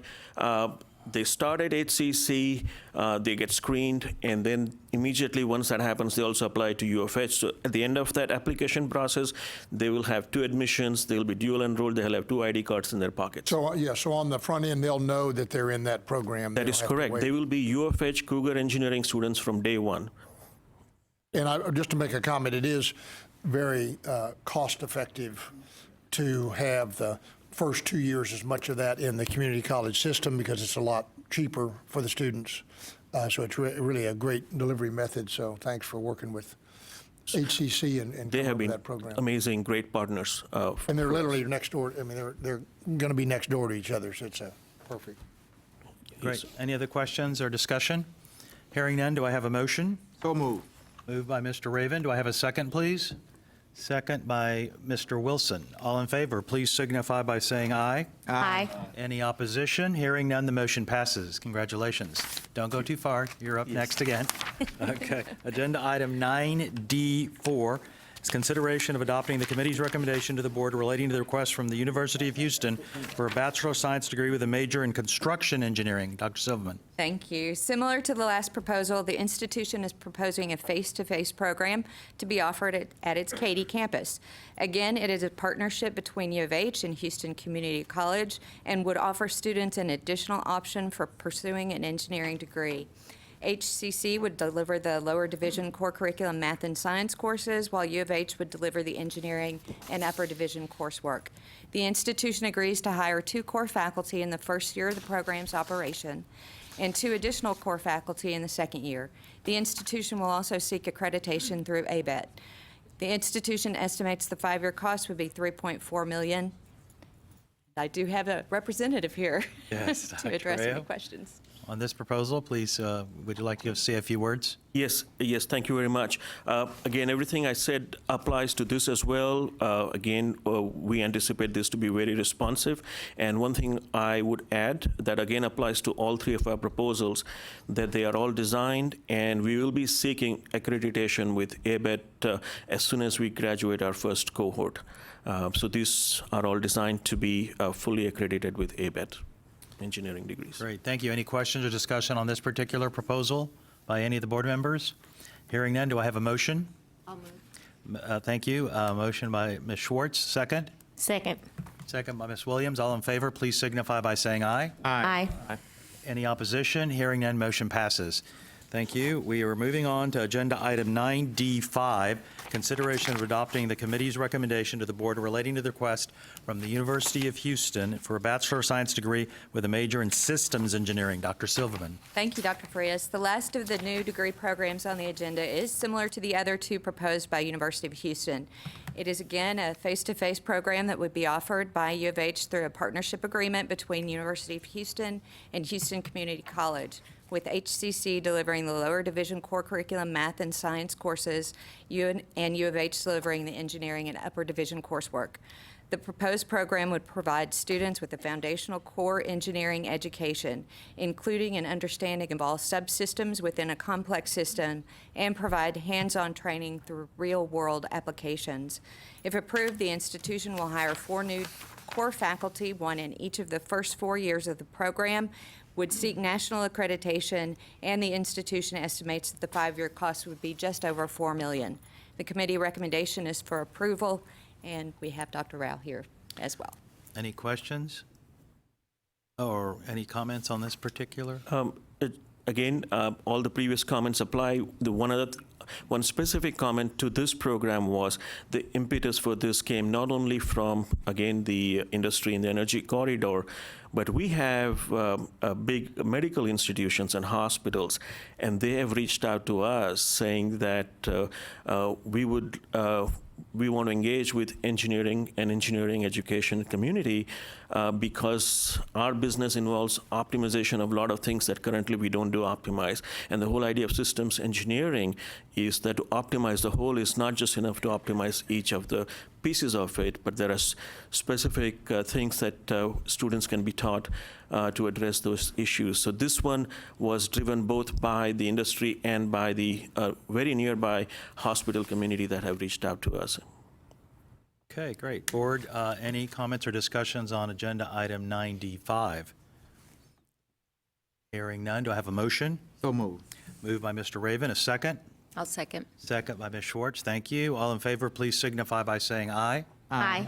Any opposition? Hearing none, motion passes. Congratulations. Say hello to Dr. Short and Dr. Couture. Thank you very much, will do. Thank you very much. Thank He's you. about to become ex officio. He's been here so long, right?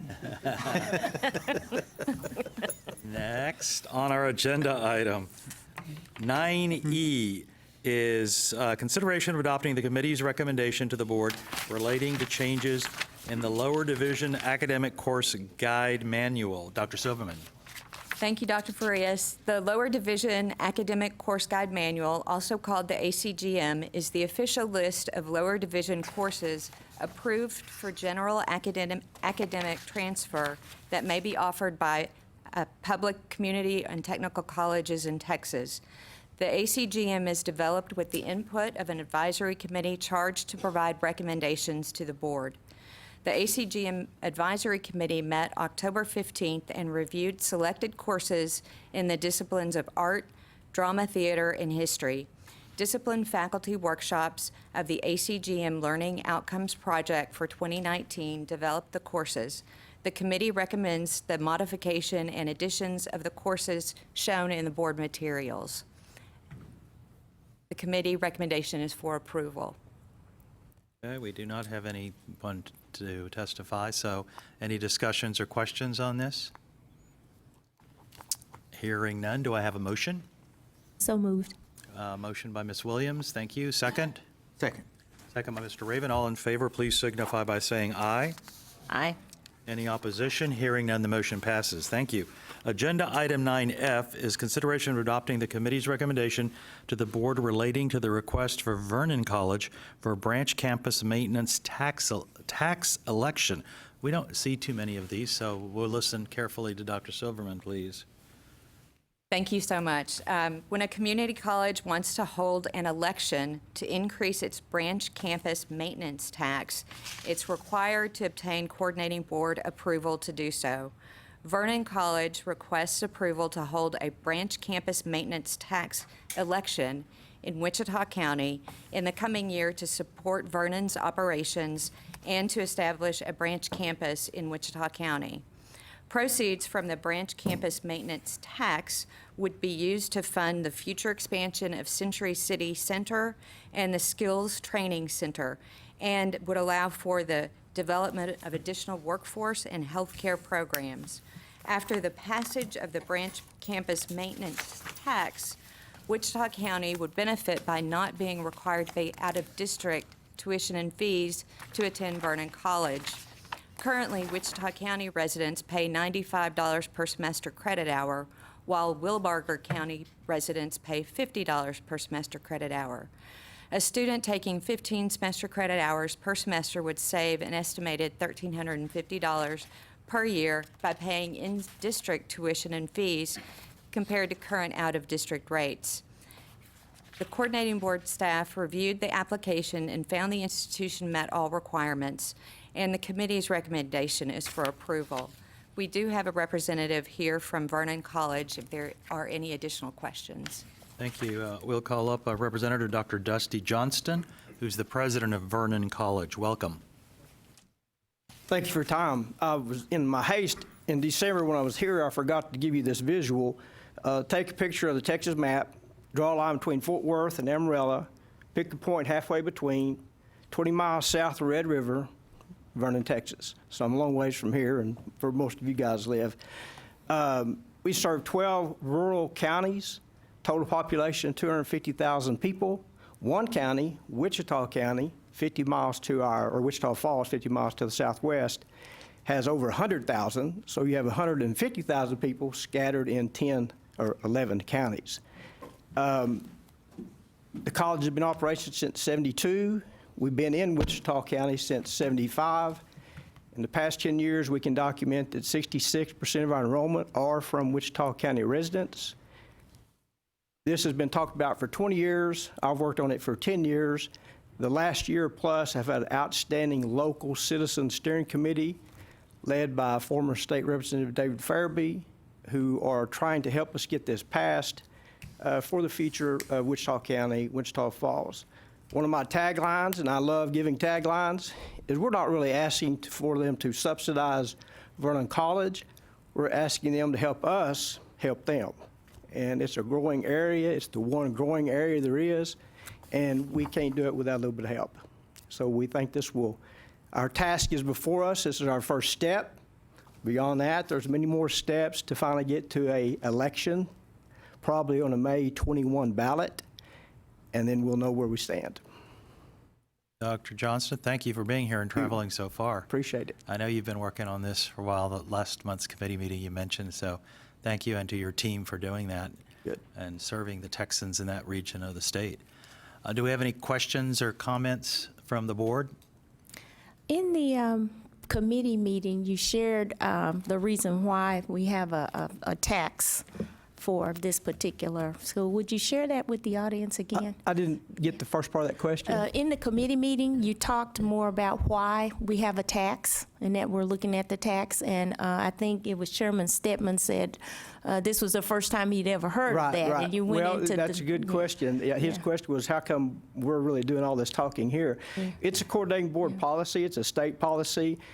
Someone mentioned we don't do this very often. There's only 7 other of the 50 community colleges in Texas. There's only 7 that have a branch campus maintenance tax.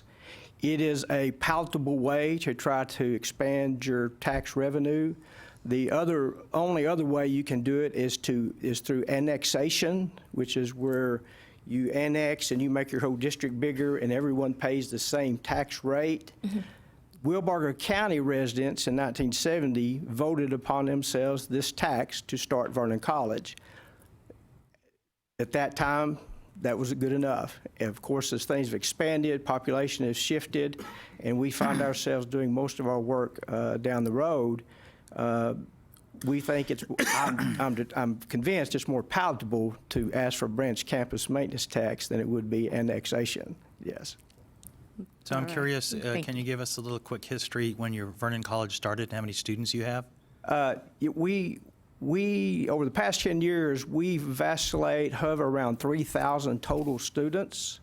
And as I said, anywhere from 64 to 66% are in Wichita County.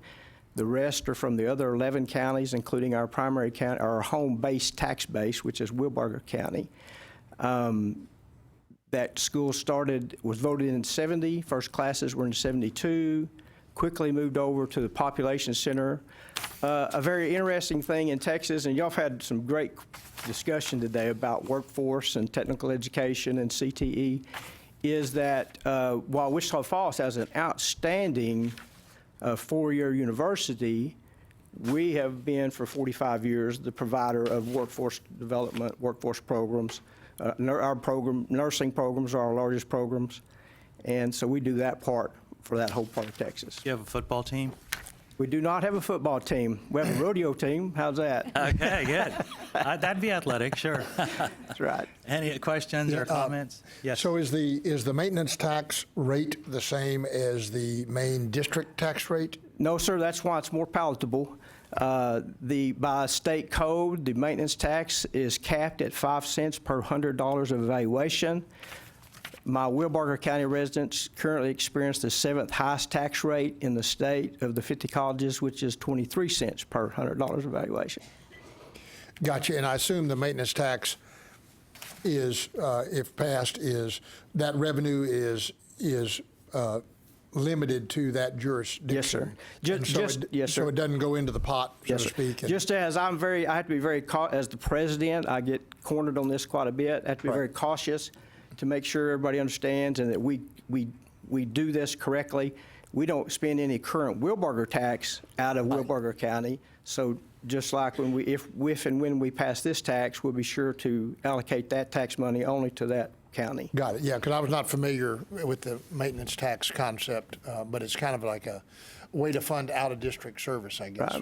The other thing that makes us a little unique, and I'm going to quit talking after this because y'all are asking great questions, is that in the previous 7 examples in the state, most of those were using that original tax money to build facilities. Well, since we've been there so long, we already own significant facilities. So this money is going to be used mainly to decrease the cost to the residents, to help with some dual credit programs we do with all the county high schools. And then my concern as the president is that we're going to be asked to stand up a significant program soon, and we're not going to be able to do it financially without some assistance. But this concept has been voted by the residents or will be voted on? The way the process works, this is the first step for the rest of the process. After this, it will be up to the Wichita County taxpayers to vote. Right, so it's their in the call. election. We're Yes, just sir. providing the. It's still their call. Yes, sir. Got it. So so I move that we. Okay, we have a motion to approve the proposal by Mr. Wilson. Do I have a second? I'll second. Second by Mr. Campbell. All in favor, please signify by saying aye. Aye. Any opposition? Hearing none, motion passes. Congratulations. Thank you, everybody. Appreciate Good it. luck. Okay, we're moving on to Agenda Item 9G, and that is consideration of adopting the certification advisory councils to the commission and the commissioners and the committee's recommendation to the board relating to the request of Southwest School of Art for a 4th certificate of authority to grant degrees in Texas. Dr. Silverman. Thank you, Dr. Farias. Southwest School of Art in San Antonio is seeking approval for its 4th certificate of authority to award a Bachelor of Fine Arts degree. A certificate of authority is issued for 2-year periods. Institutions may be granted successive certificates of authority for a total of 8 years. After 8 years, absent sufficient cause, the institution must have obtained accreditation from an accrediting agency recognized by the coordinating board. The certificate of authority would be SSA's final certificate of authority and would be valid from January 2020 to January 2022.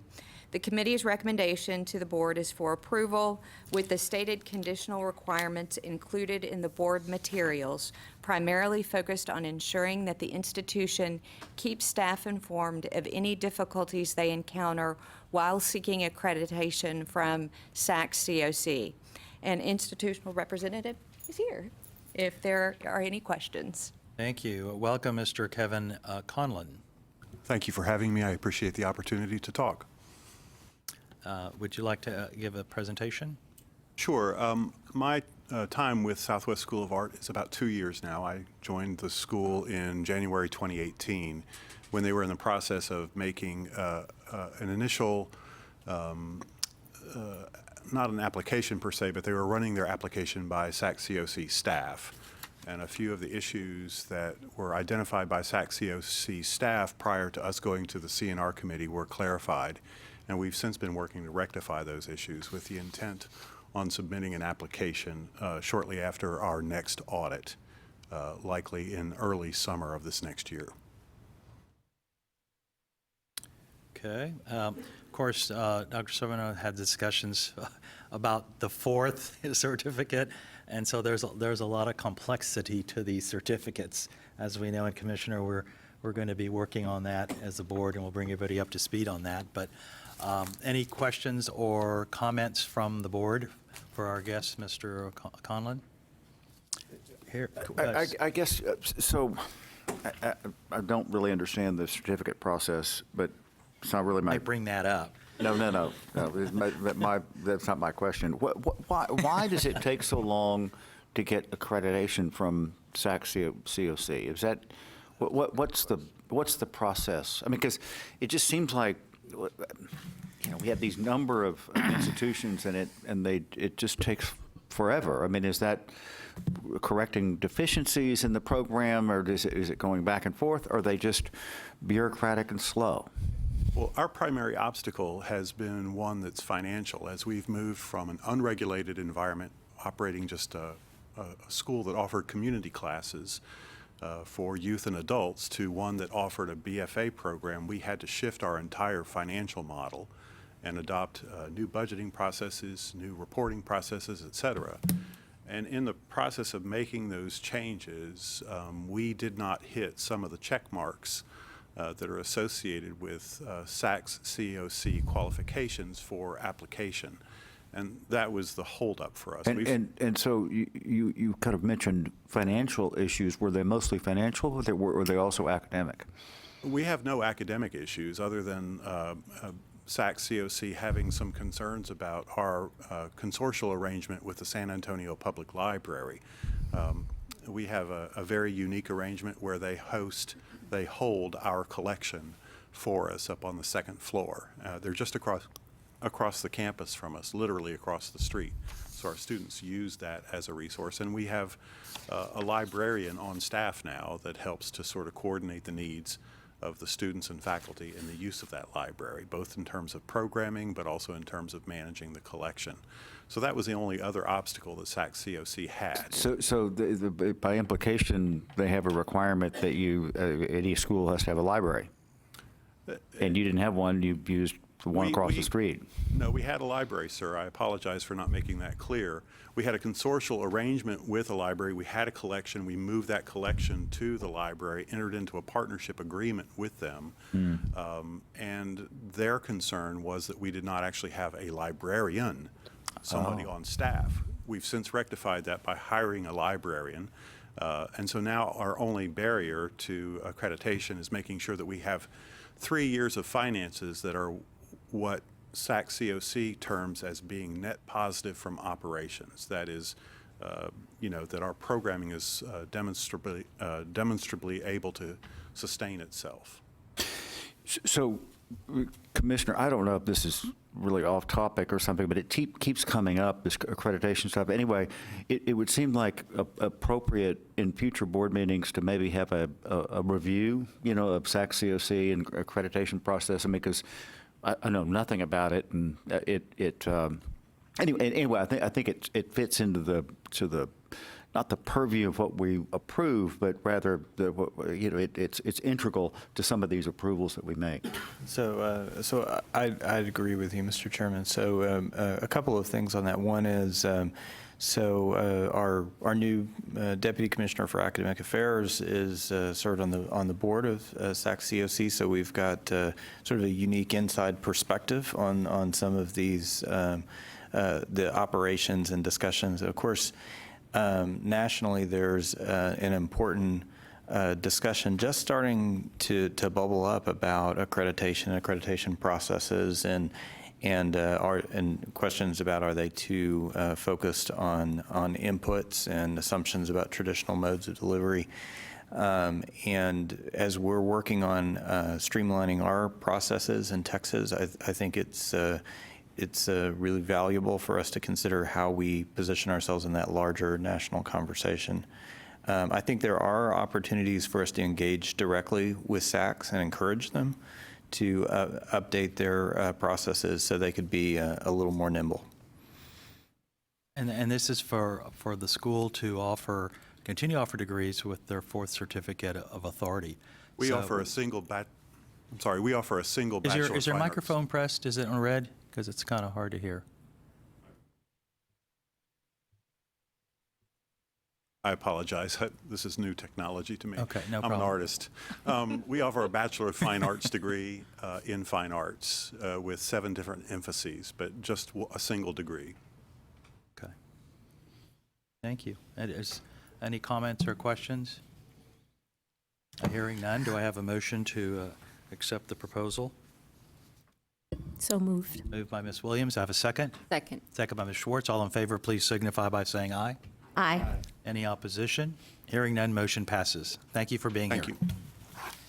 Okay, we move on to agenda items 9H, I, and J, and they're on the consent calendar, so we can go on to agenda item 9K, consideration of adopting the committee's recommendation to the board relating to the approval to issue a request for proposals for the evaluation of co-requisite models required by the Texas Success Initiative. Jarrell Booker will be presenting this item. Welcome, Jarrell. Thank you. Good morning. Can you hear me okay? I didn't know if the mic was fine. As some of you may recall, about 2 sessions ago, the legislature passed House Bill 2223 that required institutions to offer co-requisite models. And for those who don't know what that is, what happens is if students are unable to demonstrate college readiness, they're required to take developmental education classes or get some form of remediation or supplemental support. Sometimes that would lead to students not graduating quickly, cost more money, time to degree issues and things of that sort. So with this bill, it's requiring institutions to offer this co-requisite model. And what we've been doing over the last 2 years is institutions have been implementing this co-requisite model where they take a developmental class and their college level class at the exact same time. So you kind of get that just-in-time support that you may need for those particular courses. In that, we are now looking to evaluate those programs and seeing what are most efficient, what are the best ways to do this, what are the best models, and we're seeking the ability to put out an RFP to get independent evaluators for these projects, and then kind of drive future professional development, future technical assistance, and future policy considerations. So we're hoping to get approval for that RFP to find these evaluators. Thank you. I'm here for any questions. Okay. Any discussion or any further questions for Jarrell? If not, do I have a motion to adopt the committee's recommendation? So moved. Moved by Mr. Raven. Do I have a second? Second. Second by Ms. Williams. Thank you. All in favor, please signify by saying aye. Aye. Any opposition? Hearing none, motion passes. Thank you. We'll move on to agenda item 9L, which is on the consent calendar. And then on to agenda item 9M, consideration of adopting the committee's recommendation to the board relating to the approval to issue a request for applications for the nursing, allied health, and other health-related education grant programs. Dr. Silverman will be presenting the item. Thank you, Dr. Farias. The committee's recommendation is for approval. The Nursing, Allied Health, and Other Health-Related Education Grant Program was established in 1999 as a result of the state's tobacco lawsuit settlement. Grants are funded by the interest earnings from the permanent fund for the program. House Bill 1401, passed by the last legislative session, directs the coordinating board to continue prioritizing the state's nursing shortage through the program. The committee's recommendation is to publish a request for applications from Texas public and independent institutions of higher education that offer programs leading to the initial licensure of registered nurses. Approximately $5 million is available for grant awards in fiscal year 2020. Pending approval, the RFA would be released in the spring with awards announced in the summer. The RFA will support efforts to reduce barriers that limit student enrollment and completion and would support nursing programs' expansion of clinical training into high-need settings. The committee recommendation is for approval. Thank you. Any questions or discussions, Dr. Silverman, on this topic? Hearing none, do I have a motion to accept? So moved. A motion by Mr. Campbell, a second? Second by Ms. Schwartz. All in favor, please signify by saying aye. Aye. Any opposition? Hearing none, that motion passes. Thank you. Agenda item 9N is consideration of adopting the committee's recommendation to the board relating to approval to issue a request for applications for the Carl D. Perkins Career and Technical Education Basic Grant Program. Dr. Silverman. Thank you. The committee's recommendation is approval to issue a request for applications for the Perkins Basic Grant for fall 2021, pending receipt of funding from the Texas Education Agency. The coordinating board is the state's subrecipient of the federal Perkins Career and Technical Education Improvement Act funding and administers the Perkins Basic Formula Grants. Fiscal year 2021 will include new required elements to the four-year state plan. Perkins grants provide support for career and technical programs at Texas public community and technical colleges. These grants are awarded annually and are based on the formula prescribed by the Federal Perkins Act. Each eligible institution is entitled to an allotment that is determined by the total number of students reported by the institution who are enrolled in career and technical programs and receive Pell Grants. Eligible institutions in Texas include all 50 community college districts, 3 Lamar State colleges, and Texas State Technical College. Again, the committee's recommendation is approval to release the RFA. Okay, thank you.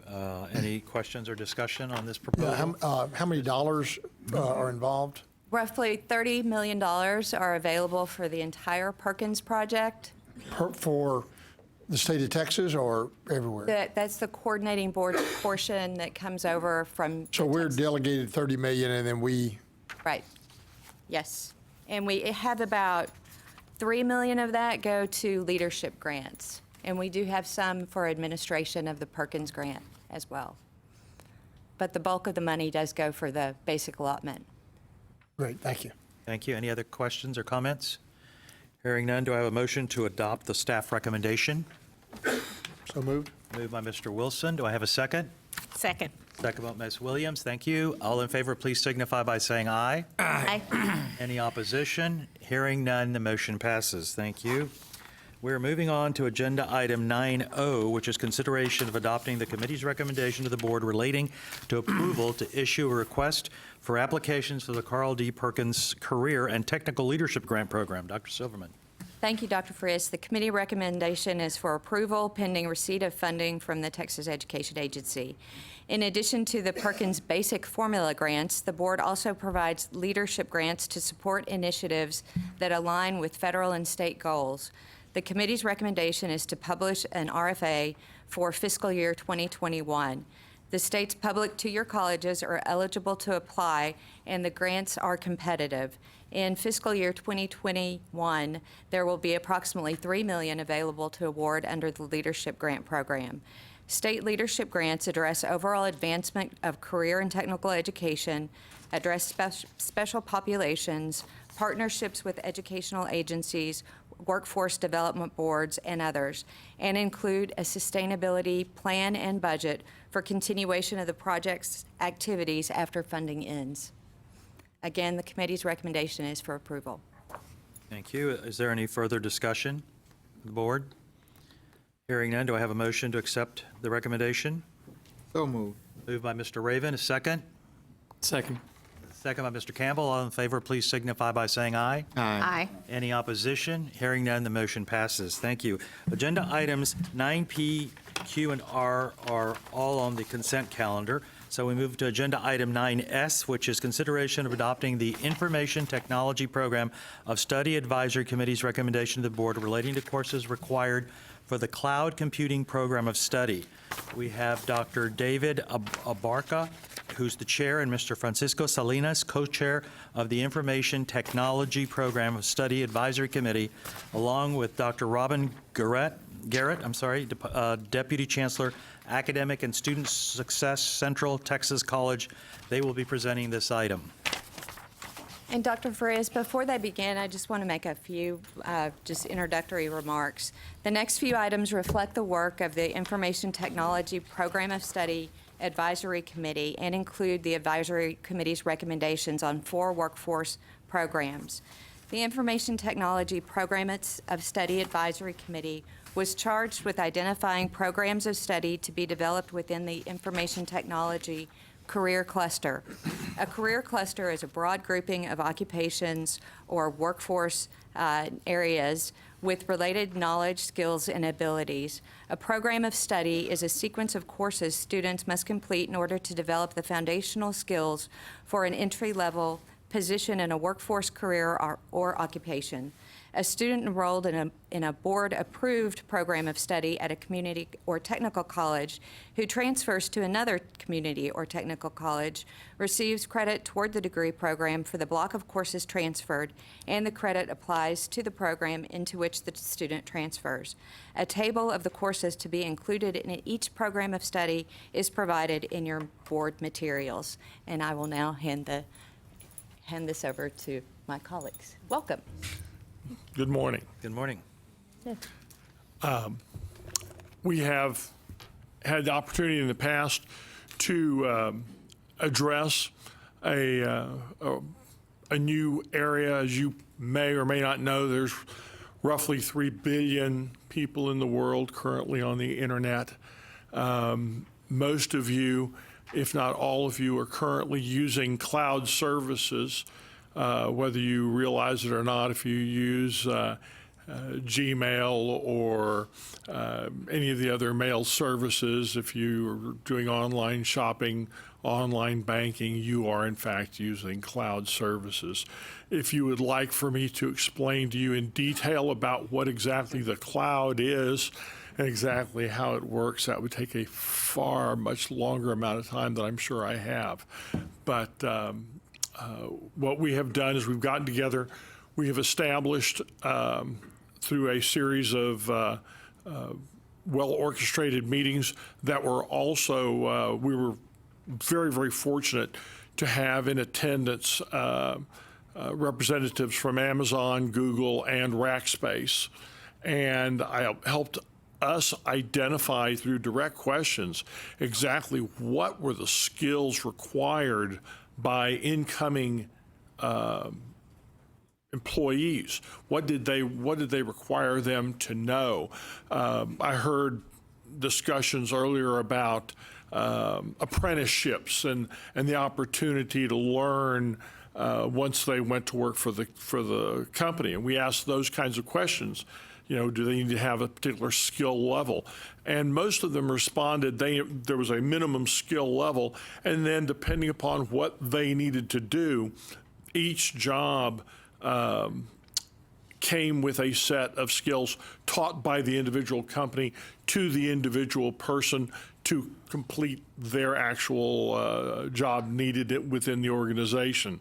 So what we were looking at doing was developing 4 different programs. We looked at cloud computing in general, cloud computing and security as it relates, and then looking more at the data analytics, the data management and data analytics. Those were the 4 areas that were identified to us by the largest users of cloud computing infrastructure in the world. Thank you. Mr. Salinas, would you like to say a few words? It's actually just to add a little bit to what my colleague here was saying. All these things have been, it's a collection of data that comes from industry leaders. So I think that's really important, because what that means is that once the students complete these set of courses, it's not just going to be easier for them to transfer to other college or university if needed, but it'll also give them the opportunity to get a job in the industry when it comes to cloud or cybersecurity itself. Dr. Garrett, welcome. Good morning. I'm actually here representing the Workforce Education Advisory Committee, the WECM Advisory Committee, and Joyce Williams is the chair, and I serve on that committee. Part of the development of these programs of study included a review of the current courses that are in the Workforce Education Course Manual, and we held a workshop that included the industry professionals aforementioned as well as others that advised us on what needed to be in the courses. And so 6 of the existing courses were tweaked to ensure that they would cover the material necessary, and 4 additional courses were added to the Workforce Education Course Manual to allow for these programs of study to be fully developed in a subsequent workshop that included the industry professionals as well as over 20 faculty from across the state in both workshops. One of the things that is very interesting about this whole process is there's 25 community colleges in the state, which is unprecedented, ready to implement this program of study once it's approved. And that was all generated from the work that was done in those 2 workshops. Over half of the community colleges in the state participated in these workshops too. And we had, if I may also add, we had the unique opportunity to create a new word, the word being cloudify. We were able to take existing courses and cloudify the courses, essentially adding some additional student outcomes that related specifically to distributed, what we refer to as distributed computing systems, which are cloud-based systems. And one more thing, a very important point about these programs of study is they're generic. They are not on one specific cloud platform. They will, what the students learn will apply to all of the platforms. Yes, Chairman Stedman. Okay, I've got a question, which, it may be, kind of came up yesterday, and I was just kind of curious, but it may be beyond what you can say in like a couple of minutes. So the cloud is really a collection of servers, right? This data repository. What keeps, and presumably it's duplicated, they're replicated in different locations, right? So you have one location goes down. What's to prevent, is there like a single entry point into all those servers at one location that somebody with the right password could get all of the data? Yes. That's bad. Yes. Yes, okay, so anyway, so why? Hence, we have the core of the program of study under cloud and security. The unfortunate reality of technology is that if you can access anything remotely with access to the proper credentials, username and password, so can anyone else. But the way like a cloud or a server complex is set up, I mean, is there a master password that goes to everyone, or is it just somebody's particular data, then it's segregated? It is segregated, and it is also set up in redundant and redundant systems. So you may have systems from Seattle to North Carolina and a number of redundant areas in between.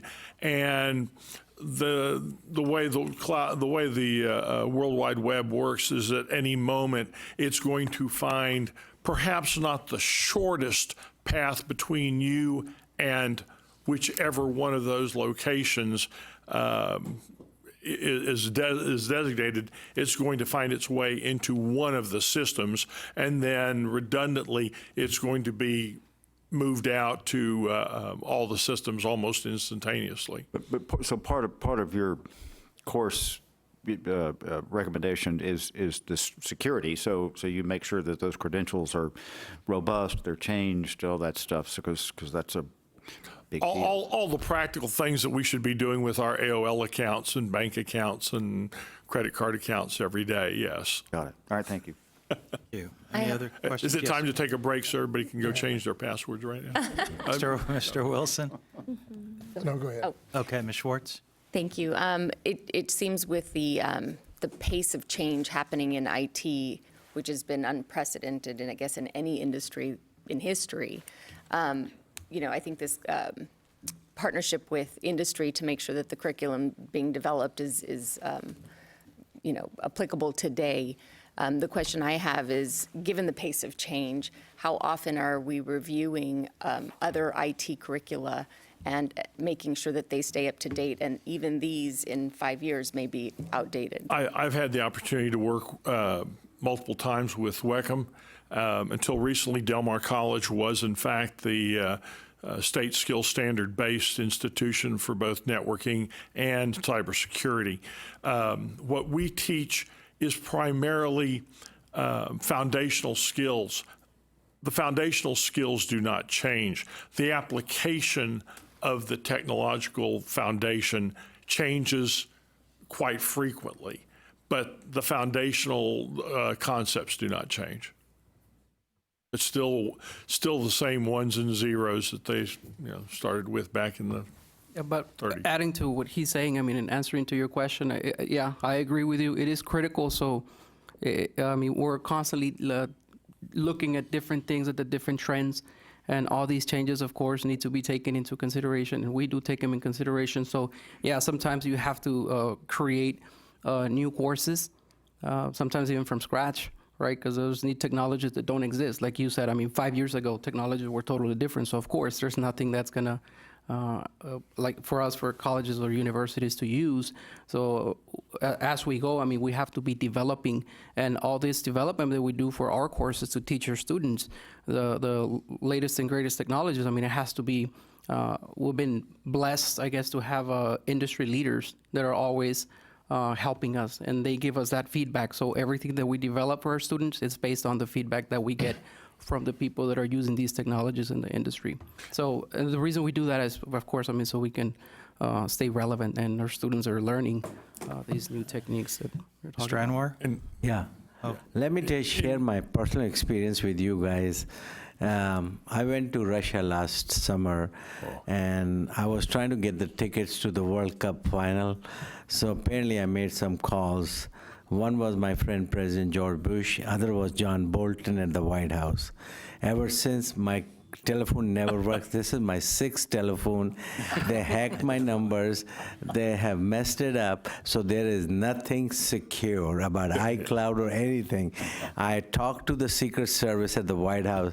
They say you should never take your telephone or anything. This is pertinent. Leave it. Take an ordinary telephone for temporary use. And so buy a burner phone just as though you were a drug dealer anytime going to Russia, China.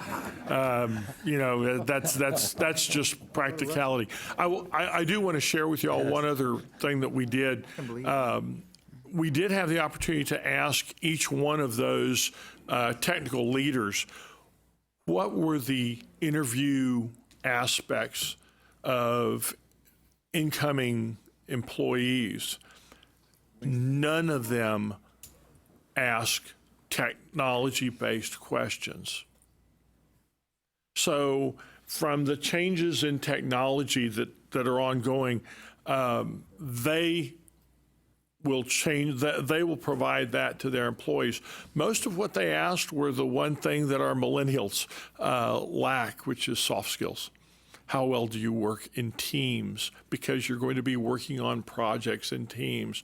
And it's those types of skills, in addition to foundational concepts, that we really need to work on with our students. One other thing that's happening, actually coincidentally tomorrow, is we are doing a workshop to update the content of some of the courses right here at the coordinating board that actually fall into some of these programs also. Mr. Wilson? Thank you for clarifying that, because that was part of my question. I don't need to know what the cloud is, I just need to know where it is. Everywhere. Because I have lost things over the years, and I'm looking, it must be in the cloud, and I just need to know. It's everywhere all the time. So the advisory committee has gotten together and come up with a recommended curriculum or requirements to qualify for this kind of program and degree, and if we approve it, then that's going to be recommended to universities to then go out and adopt. Is that? That's where we correct. are? We first we have to create this program of study in cloud computing, and then we have actually the next 4 agenda items are looking at each one of those areas, those sub areas of cloud computing. So what are we approving in this agenda item? Just It is the program of study for cloud computing. All right, so I move that we Okay. approve the Motion by program. Mr. Wilson to. Second. Second, Mr. Raven. All in favor, please signify by saying aye. Aye. Any opposition? Hearing none, that motion passes. Thank you. Agenda item 9T is the consideration of adopting the Information Technology Program of Study Advisory Committee's recommendation to the board relating to courses required for the Cloud Support and Cybersecurity Program of Study. Dr. Silverman. Again, the Program of Study Advisory Committee recommends approval for the courses to be included in the Cloud Support and Cybersecurity curriculum. Any comments? Well, and once again, over the last 15 or 20 years, we used to have stovepipe areas of education in networking and security. And what has happened is, because of the cloud, because of the nature of technology and our remote access, these two separate areas have become closer and closer and closer to the point that they are now two sides of the same coin. And you really can't implement any one area without understanding and or taking into consideration the cybersecurity implications of what you're doing. And so this is an opportunity. While some institutions can provide cloud computing, there are others, such as ours. I'm the program director for networking and cybersecurity for Del Mar College. We have far more experience in the cybersecurity side than do other institutions. But yet, as that skill-based standards, we turn over all of our curricula, all of our literature, all of our syllabi to any institution in the state of Texas that is interested in teaching what we teach. Very good. Any questions or comments? Yeah, I got a question. Yes, sir. Ms. Schwarzenauer, she just pointed out to me, you said all the employers, the only questions they ask were about the soft skills training? Soft skills, while there were certain... My question is, where do they get that training?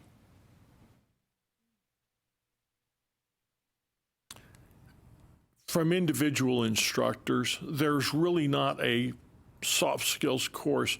Your parents taught you to always say yes, sir, and no, sir, and yes, ma'am, and no, ma'am, and we simply don't teach those soft skills other than through interaction with the students in classrooms where they address, I tell my students, I don't mind if you call me Dr. Abarca, Mr. Abarca, David Abarca, but you can't call me hey or dude. That's kind of where those soft skills are introduced, and it's simply generational by the instructors themselves. There are very few soft skills classes. We offer, as all courses, programs require an internship. In my internship, I use a textbook that is strictly soft skills, and I do that in the internship, which would also be required in this program. In our institution, I work for South Texas College. I'm a professor there at South Texas College. And some of the things that we do to work on the soft skills, because it's always the same complaint that we have from our advisory committee members. They say, your students are awesome when it comes to technologies. They know what they're doing. They know how to do the configurations, the security part. But when it comes to the interview, right, which is the part of the soft skills, they need to improve. So because of that, those comments, I mean, we've been doing other activities with the students to improve those skills. Some in the classroom, for instance, we have the students work in groups. We tell them when you're working industry, more than likely you're not gonna be working by yourself. Kind of like what my colleague here was saying. I mean, we have the students work in groups so they can develop those skills. And also we have other departments at the college, the career department, that they help us there. They do like mock interviews for the students. So we have like a career day. We bring people from industry, and then some of them, what they do, they do mock interviews. You see, so that also helps the students to engage with real industry leaders, so they can start working on those skills. And then at the very end of the associate's degree, they have to complete 160 clock hours in the industry. So they go and to a company, and of course in the IT area, and they shadow one of their technicians, and of course they're learning. They're not leading because they're not getting paid. I mean, they're just doing their internship. So that also gives them that opportunity to interact with other people and develop their soft skills. So those are the different approaches that we've been taking to help that with the soft skills. 160-hour internship is probably the most successful program when it comes to soft skills, because I know many of my students come back and I ask them about what was the most, the biggest challenge of your internship, and it was, talking to people. They do really well with things that plug in, but the things that don't plug in, they tend to struggle with. Yeah, usually the first semester, you see some of the students are really shy, and we catch that in the classroom. They do presentations. They do like a final project at the end of each course of our technical course. And then we see the students in the first semester, and then you see them at the very end. I mean, very outspoken. I mean, there is a big difference. So they get to develop that through the 2 years that they spend Well, I there with only us. ask because it's not an issue that's limited to your study. It's a very, very important across the issue board. with young people that aren't learning how to work and play well with others. I think in addition to the soft skills, it's the familiarization with the different industries. If you're going to focus on healthcare or banking or education and apply this general skill to those areas, I think often people in the industry feel that the IT people don't understand the nuances of that industry, and it creates some conflict. We do bring in speakers from banking, from hospitals, from school districts, and they do short sessions with our students telling them what a day is like. We bring in those technicians that are working there, and they're saying, you have to be able to talk to teachers, you have to be able to talk to principals and assistant principals and directors and bank tellers and all these different folks in the industry. And so they don't go blindly out there. And so, it's kind of hard to set out the perfect mock situation, because I've been in this field for 40, 50 years, and no 2 days are the same. So Dr. Abarca, you're at Del Mar College. I went to Tom Brown Junior High, 9th grade. How long has Del Mar College been there? It's been a long time. We just celebrated I think we are in our 77th year.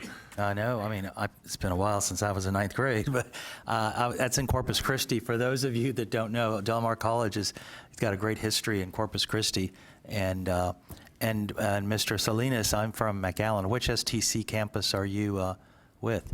My office is at the technology campus, because that's where we're at, but we also teach at the Pecan campus. The Pecan, So right now we're trying to expand to there's a new, I don't know if you're aware, there's a new regional Center for Public Safety in FAR.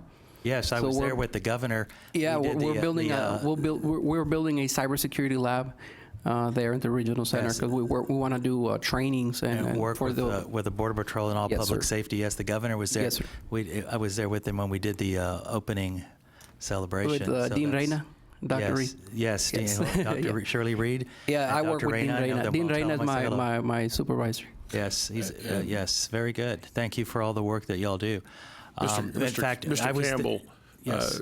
since you have a football interest, I will tell you that my last football game was against Tom Brown, middle school. Yes. And I awoke, I think it was 2 days later, from my concussion that I got at that game. I would have gone to Carroll High School, but we'll move back home to the Valley. Speaking of that, we were talking about nursing shortage. I was also at STC with Dr. Reed, and they just recently, our board approved the BSN nursing program, which there's very few in community colleges, as you all know. So that's great, I think, to help with our nursing shortage. So those are things I think we need to work closer with community colleges as far as healthcare shortage needs. As a matter of fact, we would like to, perhaps in the future, be in front of you to look at a bachelor's program in information security, too. No, that's great. I figured that would probably be the next step, which would be great. Any other comments or questions for the panel? Hearing none, do I have a motion to accept?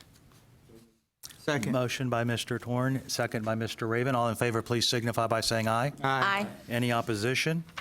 Hearing none, the motion passes.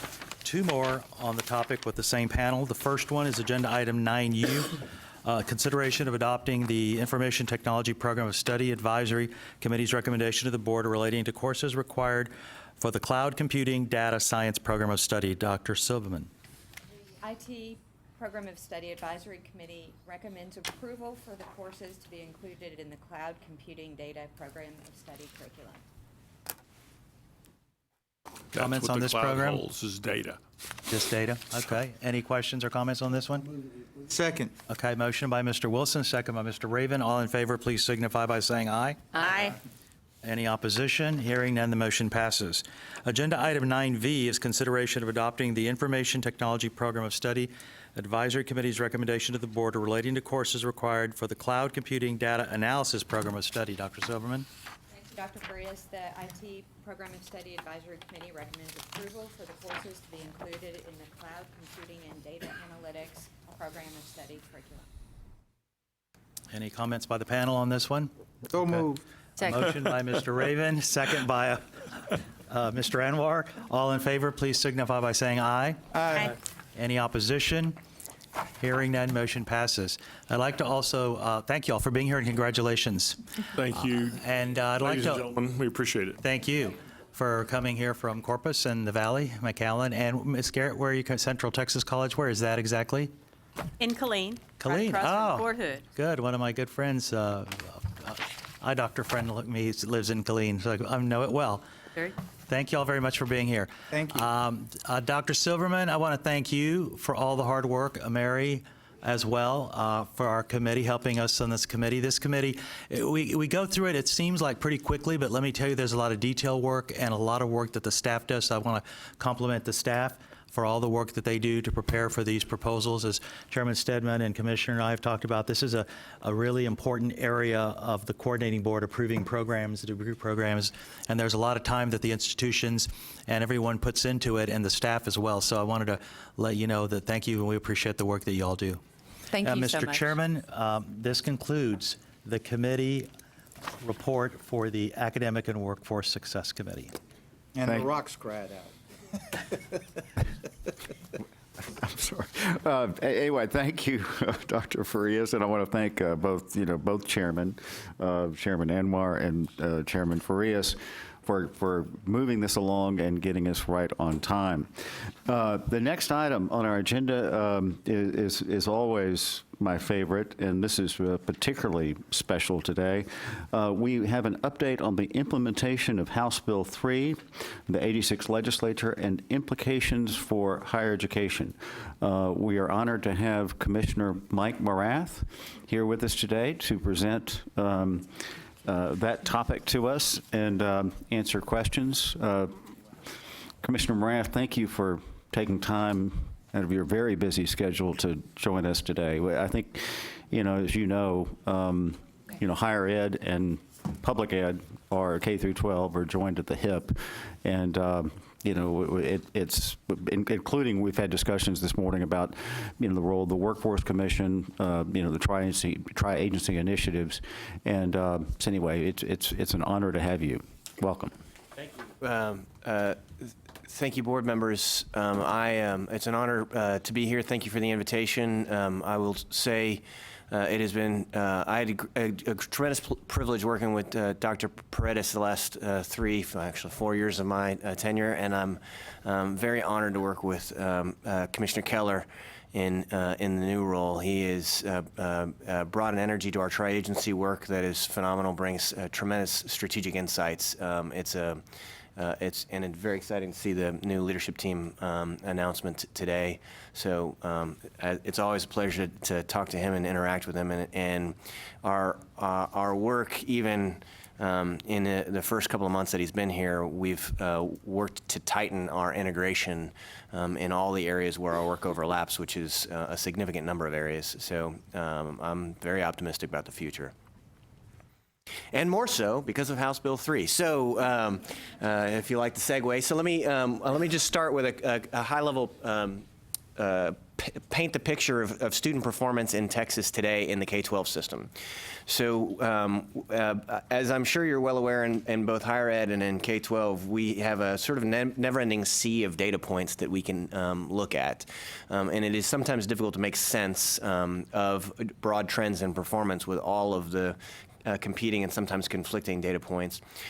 These are about 10 or so metrics that we look at that we think are sort of good emblematic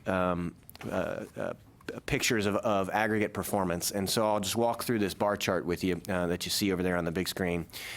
We start with 5-year-olds. Every kindergartner in Texas gets a preliminary literacy diagnostic when they enter sometime generally in September.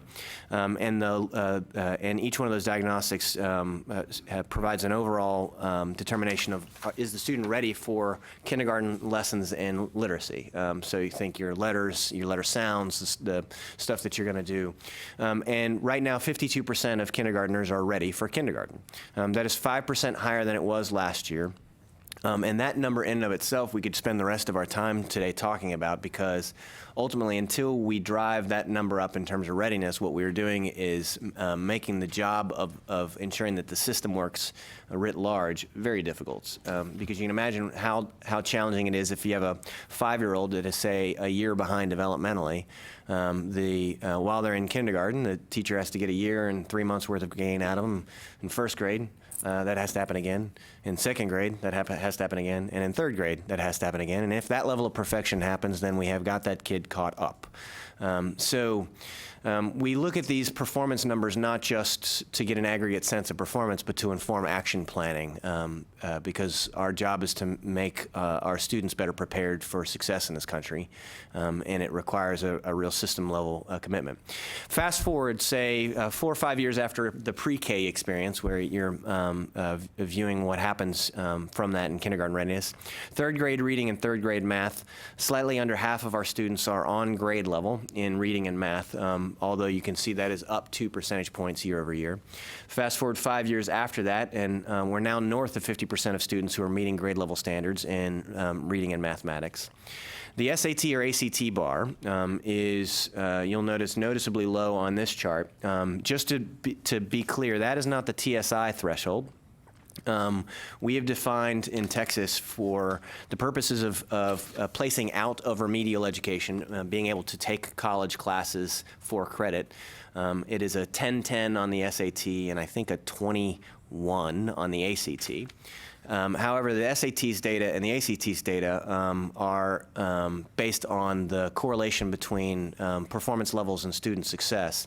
And the SAT says an 11-10 or higher is correlated with a 75% chance of getting a C or better your freshman year in college, and a 24 or higher on the ACT is correlated with a 75% chance of getting a C or higher. So the TSI standard is slightly lower than that. I like to look at the SAT, ACT standard because I can look at that yardstick for the last 20 years and get a good sense of performance. What it shows is that 18% of our students are meeting that benchmark at graduation. That's the sort of higher level rigor of the SAT or the ACT. And that number has been about the same for like 20 years in the state of Texas, although that sort of belies some improvements that have happened because we have a significantly higher number of low-income students relative to what we used to, and our numbers are basically getting better for every student population, but in the aggregate, they're not necessarily getting better. Our four-year high school graduation rate is at 90%. That is an all-time high. We've sort of plateaued, as it were, at 90%, but it is actually pretty difficult to get much higher than 90% because that's pretty close to 100. That puts us in the top 5 of all states in the country. We have, and of all the other states in the country that are in the top 5 with us, nobody has anywhere close to 60% of their kids eligible for a free or reduced lunch, which is what we do have in Texas. The first year after high school, what percentage of kids have enrolled in college? So that is down year over year by 1%, and it has actually trended down since about 2011 in the state of Texas. I think it peaked at like 61. And then 6 years after high school. So you think about our collective goal, the 60 by 30 goal, you'll see our goal is the same as yours. We have aligned the entire accountability system of K-12 to the Higher Education Coordinating Board's 60 by 30 plan.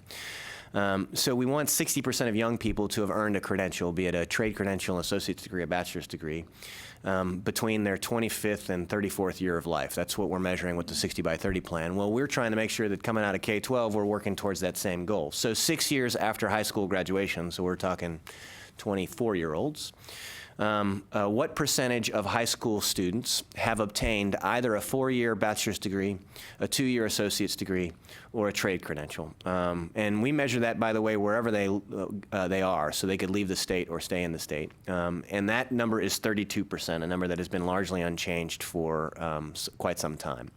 So this is the backdrop of performance that we face. These are the numbers that we're trying to move, and of course these numbers all represent the lives of kids. Moving the percentage of kids who meet grade level by 10% is another 40,000 kids who are on path to access the same American dream that we have accessed with our level of education.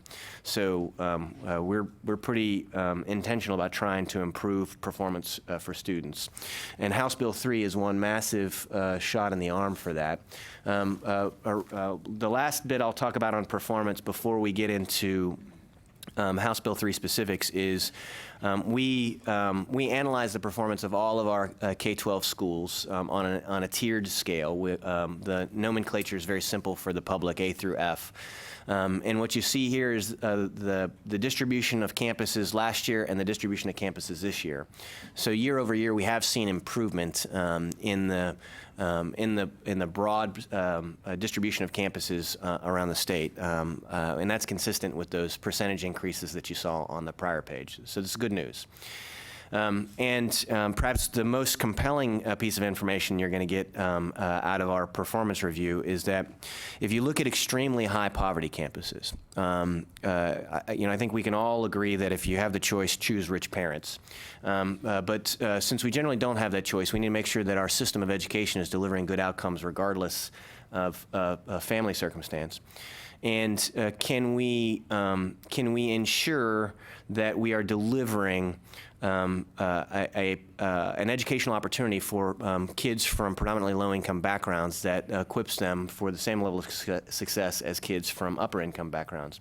And we have 296 campuses around the state of Texas that are extremely high poverty that have still earned an A, the highest level of performance distinction in our A through F system. So we know that poverty is not destiny. We know that with intentional planning and focused efforts that we can achieve extraordinary outcomes, even from kids that are coming from households that have to struggle just to make sure there's food on the table. But it doesn't make it easy. That's 11% of all high poverty campuses in the state of Texas. So there's still a lot of campuses that are high poverty that have not reached that level of achievement. So our broad strategic plan is designed around a bunch of different levers to focus on to try to drive improvements. What do we do to improve our support for teachers? What do we do in the early years to establish strong foundational skills for kids? What do we do at the high school space so that our integration between high school and higher ed is as seamless as possible? And then what do we do to make sure that there aren't any low-performing schools in Texas, that we raise the educational floor so that every kid has access to a quality education to equip them for life in this country. This is our strategic plan, and House Bill 3 is perhaps the most expansive act of legislative policy to drive outcomes forward for kids, quite possibly in the history of the state. It is a massive increase in funding. Our annual state spend prior to the bill was about $64 billion per year. It is now going to be closer to $67 billion per year. It's a $3.4 billion year-over-year increase in total K-12 spend. But if all you do is pay attention to that funding increase, you miss a lot of nuance in terms of what the bill does, because it has not just new money. It is the way the school finance system has been restructured it is so powerful and really puts Texas in a league of its own in terms of its commitment to its children. There are significant supports in the bill to improve our support of the teaching profession. I'll get into that in a little bit more detail. There's a radical step forward in our commitment to equity to ensure that property wealth does not matter, that schools are funded based upon need and the neediest students are funded the most. There are significant educational reforms built into the bill to change the practice of teaching and learning and the structure of school systems to drive outcomes up for kids in ways that are aligned with the best evidence that we have. And then last but not least, taxes are going down. Property taxes get reduced in every school district in the state, starting this year and actually continuing to decline year over year thereafter. It's a fascinating interplay, and it still is, in fact, the money all checks out. So let's do a little bit of a dive. We'll start on the equity side. So the map you see on the right is a map of the density of poverty broken down by census block groups. Red is the sort of wealthiest level of neighborhoods, and green is the highest poverty level neighborhoods in Texas.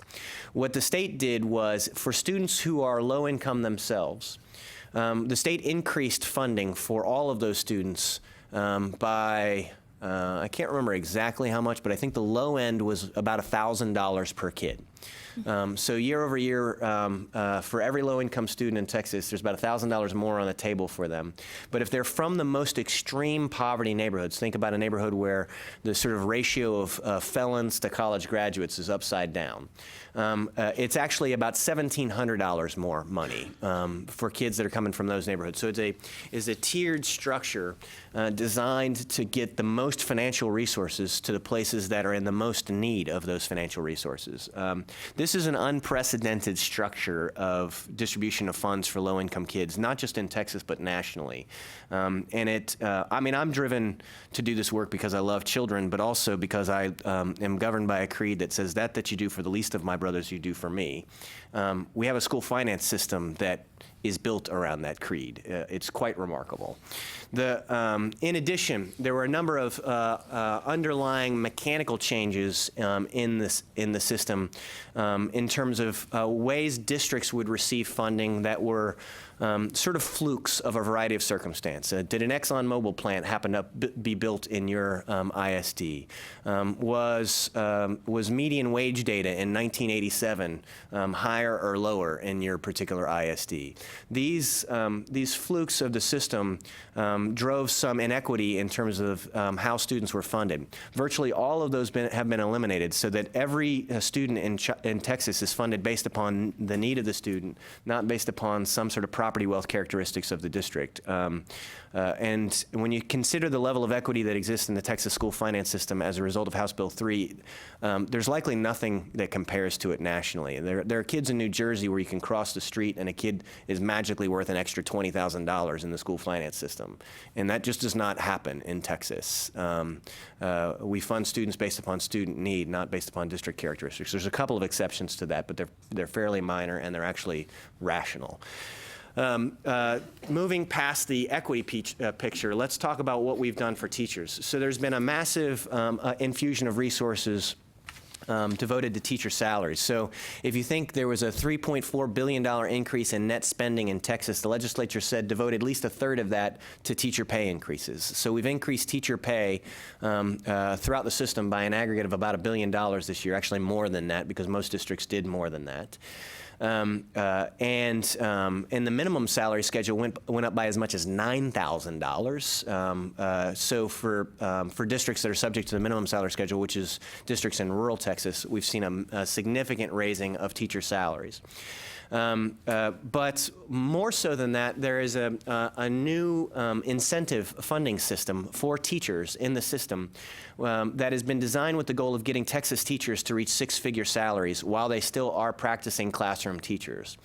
And it is an optional program that districts choose to do.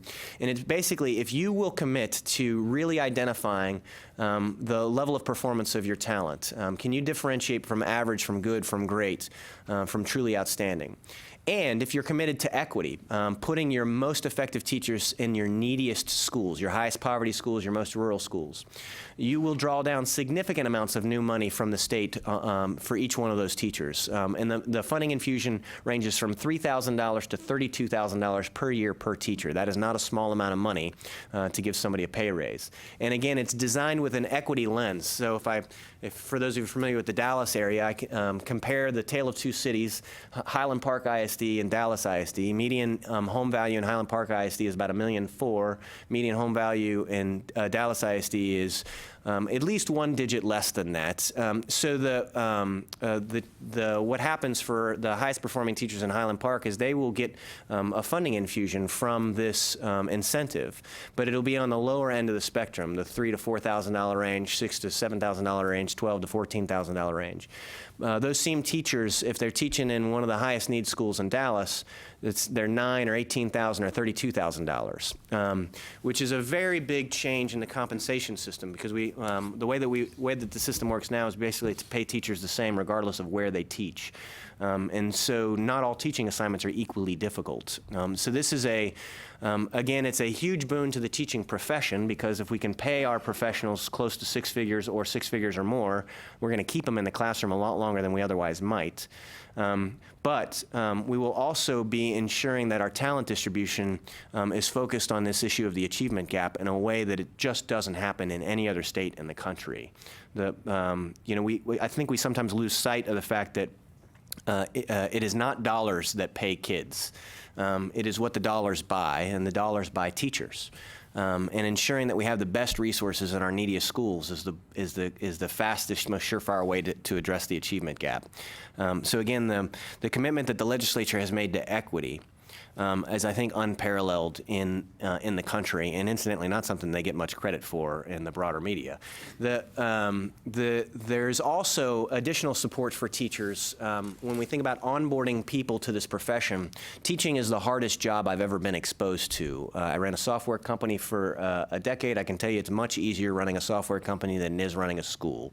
And so we need to have structured processes to onboard and mentor new teachers. So the legislature also stood up a new mentor allotment for a structured mentoring support system for teachers that will work all throughout the state, and that was one of the funding streams in the bill. Moving to some of the other broader education reforms outside of the area of supports for teachers. One of the things that was staring the legislature in the face as they contemplated what to do in House Bill 3 was this graph. And what this graph shows you is two different ways of measuring elementary reading performance. One way of measuring it is on our state tests. So many moons ago we had TOS. A few moons ago we had TAX. We are now in a time when we call it the STAR test. All throughout that same period, the national government, the federal government, was running NAEP, which is a sort of common assessment in all states. And what you see from this, this graph is that prior to 2007, we were going up. And since 2007, we have basically been going the other direction. And the question is, why is that? One of the reasons is the state made a very significant investment in our teachers in the science of teaching reading in the early 2000s with the reading academies. And the state level investment in reading academies basically fell by the wayside for a variety of different reasons in the late 2000s. And we see the results from it. So the state is going all in on ensuring that every single elementary school teacher in Texas knows exactly how the human mind acquires the skill of reading. And as it turns out, there is in fact a very well-established science base on this. When you think about what it means to learn how to read, part of that is, what do you know? Like if you and I have a conversation about some advanced medical subject, I'm going to be way out over my skis. It's going to be hard for me to track that. What is your background knowledge? What's your vocabulary? What is your comprehension of language generally? And think about that as spoken language. But that actually is not the same thing as taking this two-dimensional sheet of paper in front of me that has all these weird symbols on it and transforming these weird symbols into sounds, and from that making them words. So reading comprehension is a function of two things that you have to invest in: decoding, how to translate written text into words, and language comprehension. So every teacher in Texas is going to have to demonstrate proficiency in the science of teaching reading before they are eligible to earn a teaching certificate that is elementary focused. That was one of the reforms in House Bill 3. This goes into effect in 2021. If you look at the reading rope is what we call that. It's these two sets of skills, the skill of recognizing written words and the skill of broadly comprehending language. And so every K through 3 teacher in the state and every K through 3 principal in the state is going to go through reading academies in addition to making sure that all new teachers are trained on the science of teaching reading. So it's one aspect of this is make sure you know what the science says, and one aspect of this is making sure that you can do what the science says in your classroom. And this is a one-year job-embedded coaching process for every teacher in the state. When you think about the logistics of that, there's only about 100,000 people that have to go through this training in the next 3 years. So we're staying busy over at TEA. Moving past that, the state has made a significant commitment to pre-K. So we have historically funded half-day pre-K for 3-year-olds and 4-year-olds from low-income families for about 20 years in this state. We are now making the 4-year-old requirement a full-day requirement and have added quality components to that to ensure that all of our students have access to high-quality full-day pre-K at the 4-year-old space while also ensuring that they have access to pre-K even at the 3-year-old space. And the legislature has asked school districts not to just do this on their own, but to work with private child care providers with Head Start programs that are in their areas, because whether they're educated in a public pre-K facility or in a private child care facility, they're all coming into our school systems, and we need to make sure that we work to both in the aggregate drive cost of service down and drive quality up. So the partnership component of House Bill 3 is also a fascinating new policy development that should bear real fruit for our kids. There's real money behind this. There's an early education allotment. There's also dedicated money for students with dyslexia for the first time in the state's history. And then even dual language has seen a significant funding infusion. So the legislature has created a funding incentive so that kids that are learning English can learn it in a dual language environment, but also kids that are native English speakers can be mixed into the same classrooms and become proficient in Spanish, the goal of biliteracy. And that is also a first of its kind innovation in the country. And if you want to put your deep nerd hat on for a second from an ed policy perspective, that is probably the first time in U.S. history that there is a financial incentive that will have the effect of racially integrating at the classroom level. Because what you will see is a large number of Hispanic students who are native Spanish speakers being merged into classrooms with a large number of non-English English native speakers, which many of which are non-Hispanic. which is, when I think about the broad experiment of American democracy and e pluribus unum, something that I am deeply jazzed about. So in addition, House Bill 3 asks school boards to stay very focused on all of this work. And so every school board in the state has to develop specific explicit goals and progress monitoring at the school board level around third grade literacy and numeracy, as well as what's happening with college and career readiness coming out of their school systems. And that brings me to the sort of college career military readiness reforms in House Bill 3. The state is now paying for every single student in the state to take the SAT, the ACT, or the TSIA. We've negotiated bulk pricing discounts, so we will likely see 100% of students in Texas taking one of those 3 exams. The SAT, ACT is actually more expensive than the TSIA, but regardless of what you take, it's reimbursed. So we think most state school districts will just have everybody take either the SAT or the ACT. They may also do the TSIA on top of that. In addition, districts that have kids sit for industry-based credentials, so a welding licensure, a Cisco certification, a child development associates, you name it.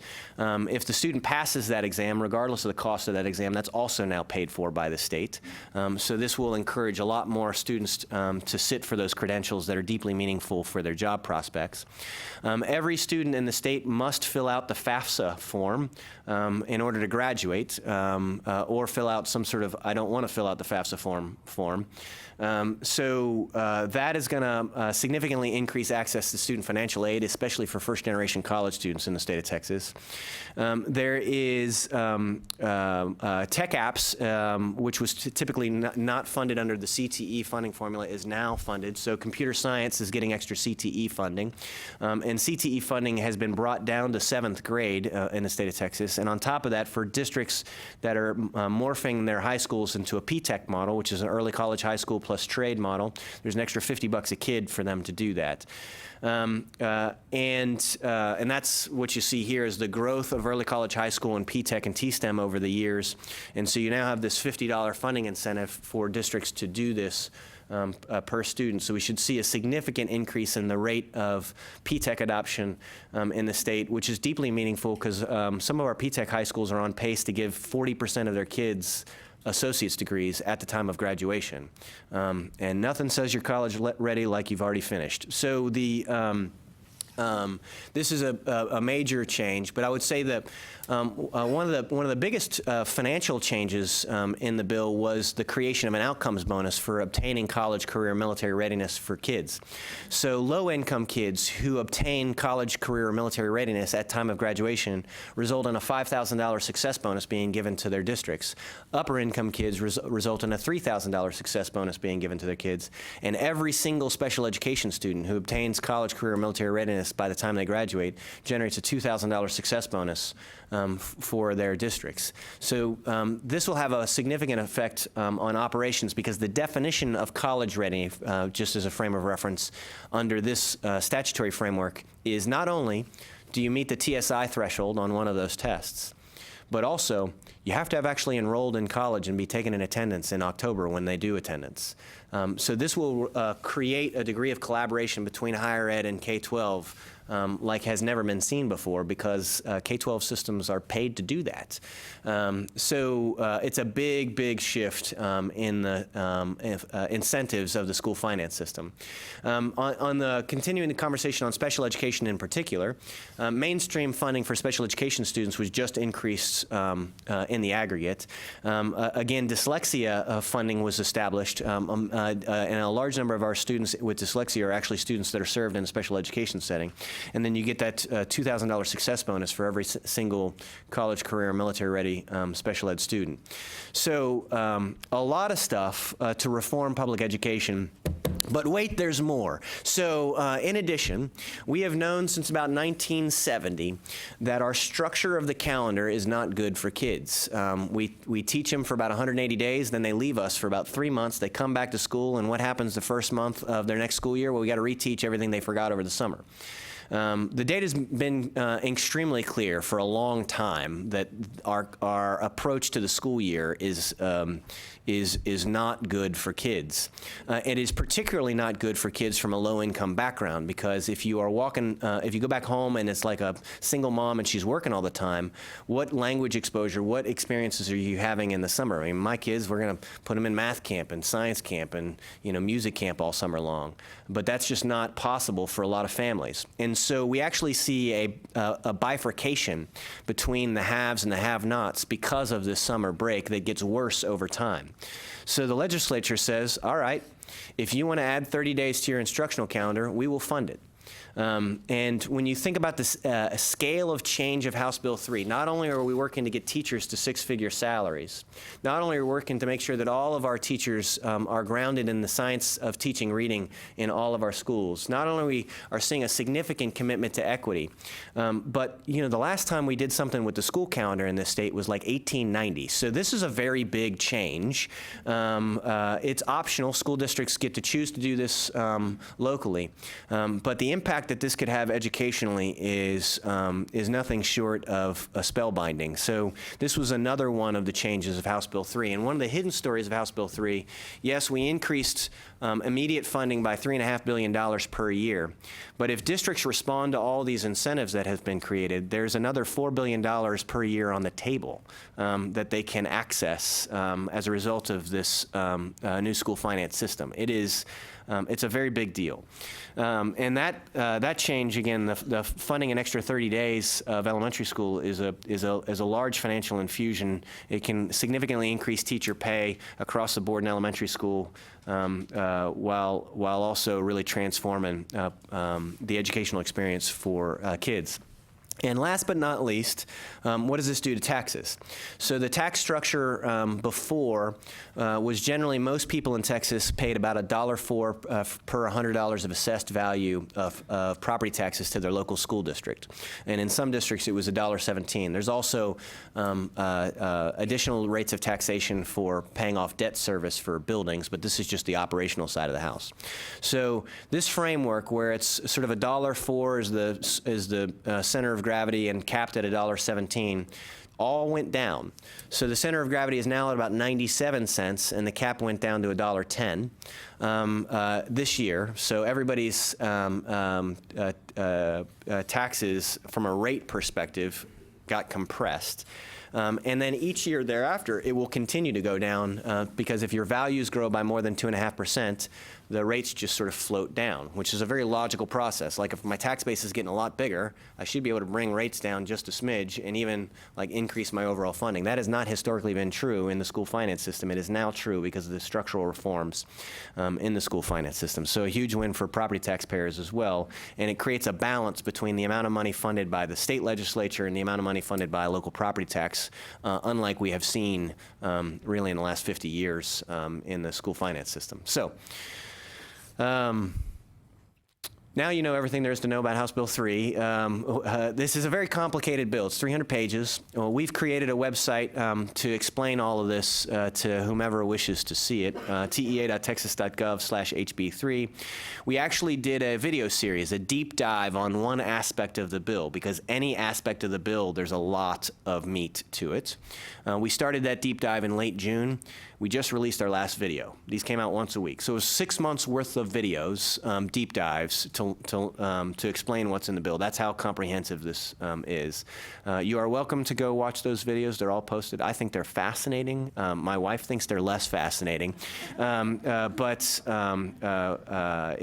there's a lot of good stuff for kids and for teachers in that bill. It's an extraordinary time in K-12 education. I'm very optimistic about what this will do to performance over the next decade in our state. So with that, questions? Well, that's quite extraordinary, and yes, I'm going to watch the videos. So is your wife also a supporter of math camp? I mean, in other words, are your kids? I mean, that's kind of a little. Yes, yeah, she's a big supporter. Well, she's a doctor, so yeah. I'm the poorly educated member of the household. She's an eye doctor. Yeah, that's a tough household. But anyway, so let me ask you a couple of points. One was extension of the 30 days. The other was adopting the the grading of teachers. The differentiated pay for teachers, yes. Right. So those are district choices, you said. That's correct. There's a lot of incentives that were built into the bill. There's some mandates. There's basically the bill increased funding $3.5 billion, and it came with 3 high-level mandates. One is give a big pay raise to your teachers. 2, do pre-K on a full day, and 3, everybody's got to go through the reading academies. Virtually everything else is a sort of optional. Local district response. So my question is, what has been the response? How many districts have both the extension of the summer as well as the probably as important, maybe more important, the grading of teachers? Yeah, so we're in early stages. I mean, it's going to take every bit of 5 years to implement this bill from one legislative session. There's no doubt about it. We have north of 200 districts that have expressed an interest in the teacher incentive allotment. 200 out of? 1,200. Okay. We're just getting survey data back now on the extended school year. The uptick on that is a little lower than the uptick on the teacher incentive allotment. So it's odd, of all this stuff, which is extraordinarily exciting, and you know, I think I read some of this stuff, you know, papers and Tribune and Kronberg Report and all that stuff. I mean, this it's not, yeah, really, nobody really knows this. No. Yeah, and so why is this not highlighted? Why is it just the media doesn't find it interesting, or the readers of the media don't find it interesting? It is. So I mean, I would just say, like, there's a lot. We did one deep dive on one aspect of the bill. It took us 6 months, and did one per week, and it took us 6 months to cover all of it.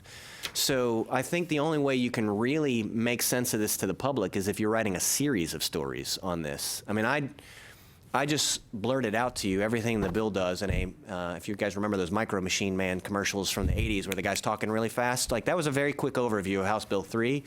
It is hard to get all of that into one newspaper story. I've read, of course, all those stories about coverage, and none of them, I think I've seen at best about 30% of the topics of the bill covered. Almost nobody's covered the extended school year. The teacher incentive allotment got a little bit of ink, but like the implications of it haven't really gotten a whole lot of coverage.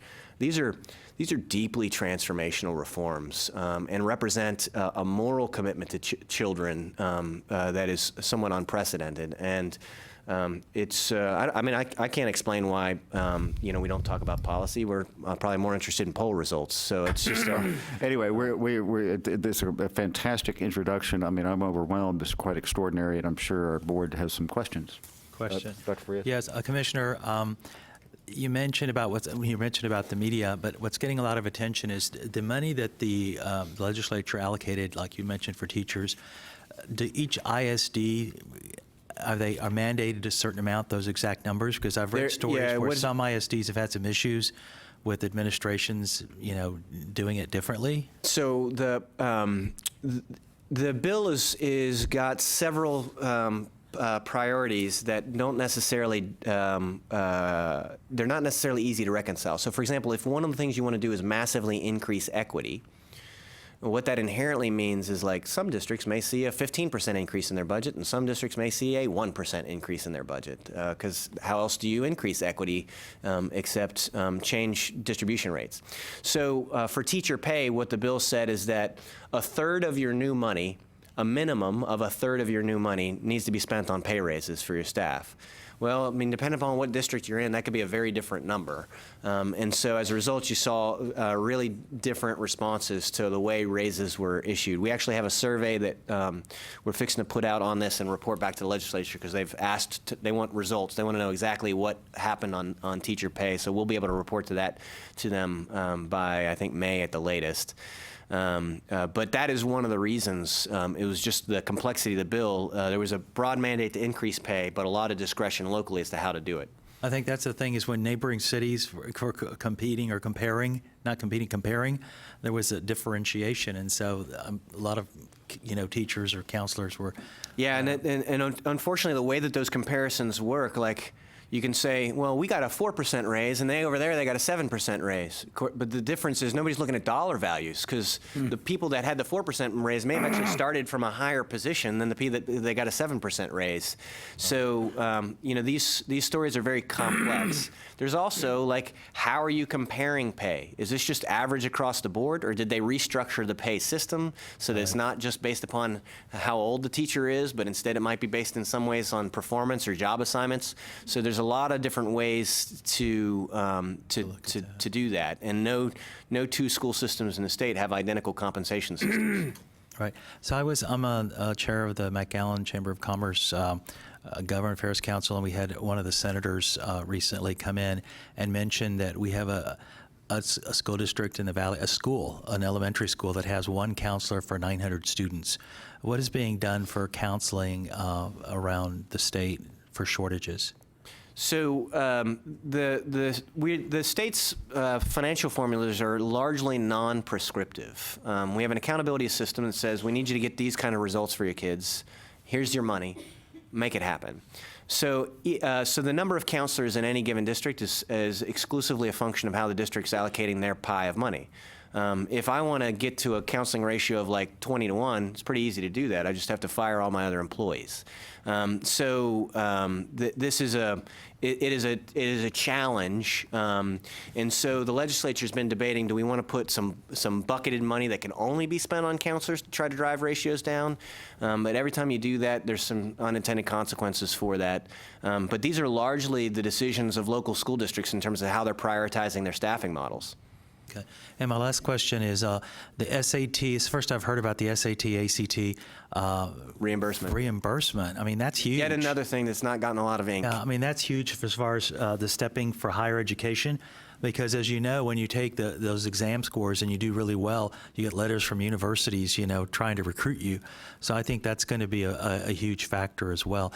And I've always thought, why do we still have like different SAT, ACT? Why don't we have a national standard? Well, so the SAT, the ACT are sort of run and owned by private companies. They're both nonprofit organizations, and so they just evolved over time. There are even other assessments out there besides that, and of course we're Texas, so we built our own. That's TSIA. That's Right. y'all's product. Right. I don't know why there's not necessarily one, but both SAT and ACT have been pretty heavily researched, so we kind of know what the outcomes of students are. They're both quite predictive of post-secondary success. Thank you. Any other questions? Chairman, I'm going to suggest. Mr. Anwar? It's my opinion. You can give teachers as much raise as possible. As one thing you need to do is bring the parents along to improve their education. That's very, very important, because some of the parents just don't care what their kids do. Yeah. Oh, Mr. Raven. Thank you, Mr. Chairman. Commissioner, I had just a couple of questions. It seems that the focus of House Bill 3 is compensating teachers. I'd like to hear your comments on, I support that, but it seems to me that how do you have a great school without a great principal? I can see paying teachers, but that has nothing to do with creating a situation in a schoolhouse where there's somebody in a leadership position that makes sure that everybody is doing their job, for lack of a better term. Yeah, so I totally agree. The leadership is the most important factor in any human endeavor. So the quality of principal is critical. Teachers don't hire themselves, so the people that are in leadership positions matter a great deal. When you think about it as a school finance question, because this is ultimately a school finance law, the principal problem is a lot cheaper than the teacher problem. We have 370,000 teachers and we have 8,600 principals. So with $3.4 billion, there's ample money in there to do whatever a district needs to do with its principals from a funding perspective. But the difference important question is, what are you doing to groom and develop leadership skills and to build strong instructional leaders? Independent of House Bill 3, we as an agency have changed the principal certification process in coordination with the State Board of Educator certification. So there is now a new principal certification process in Texas.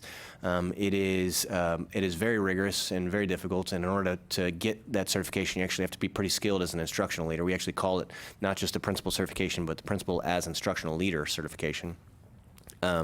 So we have, part of our strategic plan is really focused on this question, but it's building systems that create and promote leadership is, I mean, that's what you have to do at scale. And I'd say it's easier said than done, but we got a variety of initiatives focused on that. My second question is, I guess, you know, when I hear all the different challenges that we have as a state, I invariably revert to my own experience. I grew up in Beaumont, and I think about and I'm a public school educated person, and I think about my own experience, and I felt like I got a very good education at my schools in Beaumont. And the two things that, of course it's been many years ago, but the two things that I remember very distinctly about each of the grade levels, of elementary, middle school, and high school, each of the schools had a very, very strong principal. And there were a lot more male teachers than there are today. What do you think the state needs to do to encourage the recruitment, retention, hiring and retention of male instructors? It's a great question, one that does not have a short answer, because there's a variety of factors that influence people's career decision. At its core, it comes down to pay and working conditions. So if you're going to attract people to a profession, you got to the compensation structure of the profession is going to be a matter of consideration. Likewise, the working conditions for people. You know, if for some reason they don't think that it's a job that seems engaging, fun, whatever. Then, if they think the job's going to be a beating, then you don't get people into that profession. So we're working broadly on the issue of pay and working conditions. House Bill 3 clearly touches the issue of pay. We have a variety of initiatives as part of our strategic plan focused on working conditions. We also have a specific initiative that we call the Grow Your Own program. So the future of all Texas teachers are sitting in Texas classrooms today.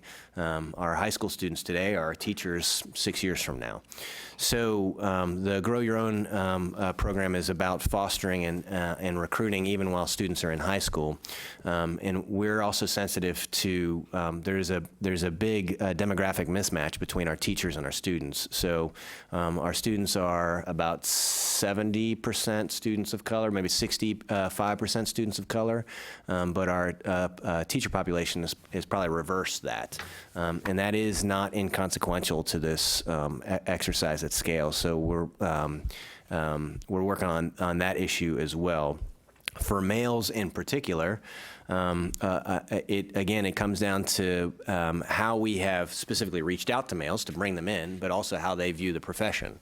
If they view it as a profession for females, that's not necessarily good. That we think is changing, and we think the more that we focus on, again, pay and working conditions, the more that will change. There was a news story recently came out of Dallas about one of the national teachers of the year was an African-American male pre-K teacher in Dallas ISD. You know, that's unfortunately an anomaly, not the norm, but we've got to be thoughtful on how we think about the systems of human capital broadly. Mm-hmm. Thank you, Mr. Commissioner. Thank you, Mr. Chairman. Any other questions? Mr. Wilson. Well, HB 3 is phenomenal. I mean, from just a 30,000-foot level. And if successful, I can see how that will make our job in higher ed easier, because we're going to be delivered students that are a lot better prepared. So what can we do at this level to, I mean, it seems to me that the challenge is, how do you educate the school district decision makers on all these options and help them implement them, et cetera, et cetera. So what, and I assume your agency is tasked by the legislature with tracking who's doing what? Sometimes, yes. So yeah, I think you hit the nail on the head. The sort of change management process involves sort of advertising and then facilitating action planning so that execution quality is high. And this gets back to the leadership dimension. So we are working aggressively to spread the word. I would say that the infrastructure of the Tri-Agency Workforce Commission is the best way for us to collaborate on this. There's clearly some very significant areas of overlap between higher ed and K-12 on the college career military readiness side. You cannot be a P-Tech high school without a firm partnership between the school district and its local higher ed partners, be they four-year institutions or two-year institutions. So ensuring that the community college system and the university systems are willing partners and are creative partners to try to work through the logistical barriers that we encounter when we try to launch these things. That's helpful. I think the incentive framework for House Bill 3 is about as good as it gets for that. We don't necessarily have a similar incentive framework that I'm aware of on the higher ed side to push them also down, although we've seen significant growth in dual credit course awards, which is one of the things that higher ed will need to do for us as we expand this. So one thing we might do is just look into how can we communicate with the community colleges and universities, the opportunities for them to collaborate, with K through 12, in the military readiness, all these other that would benefit, both. And I don't know if your agency has data or sections of that, that you could share with us and then we share it, or if we need to. We do, and Dr. Keller has basically all the same information I have, because we have a sort of an integrated information system, so he can pull all. So it seems to me we ought to formulate a strategy to put the word out at the trade school level, the community college level, et cetera, on the benefits of SB 3 and how it might help those colleges. One other area that's worth surfacing is not specifically House Bill 3 related, but it's the sort of pathways work. It's the programs of study. So we've been doing a lot of work at the K-12 side to create aligned vertical programs of study information for our principals and for our students. In front of you, you have a packet of information related to this. And this is an example of some of the resourcing that we've created as we've worked to strengthen the concept of programs of study in K-12 in alignment with higher ed. So this is one example vertical. I think we have 16 broad programs of study, so this is one of the 16, so STEM.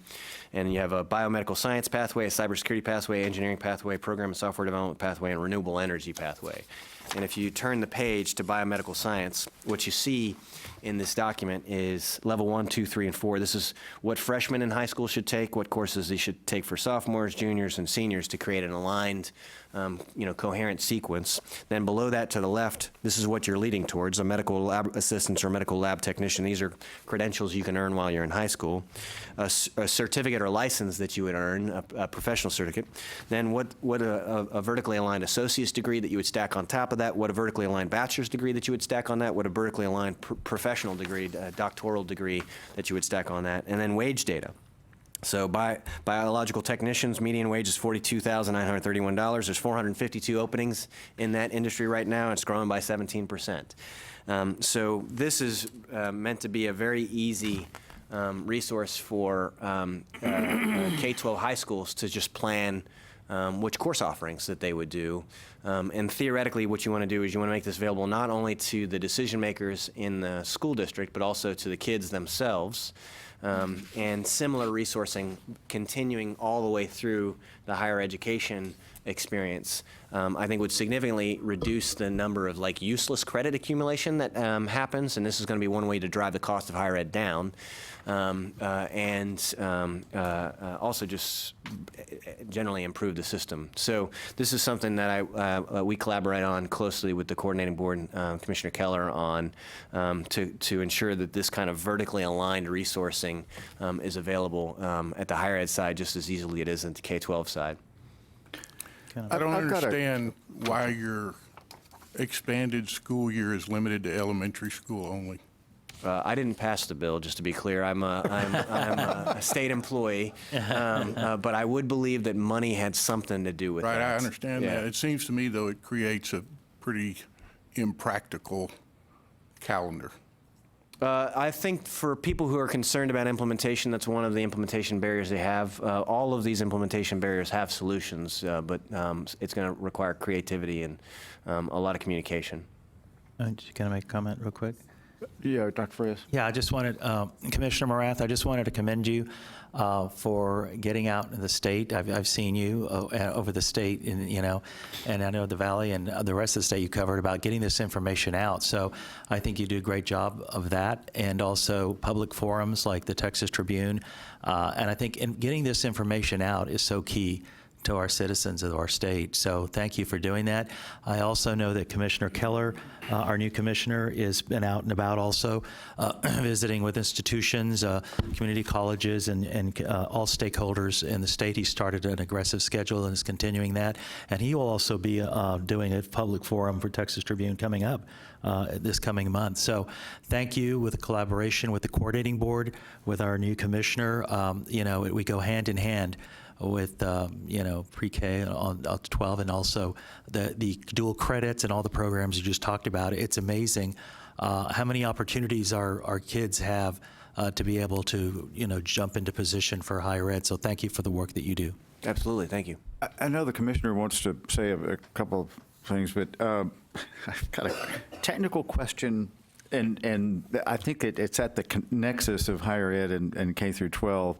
You said that 1,100 SAT, 24 ACT gives a student a greater than 75% chance of earning a C or better. In their freshman level courses, yes. Right. And yet you have this college, or what the question is college, career, military readiness.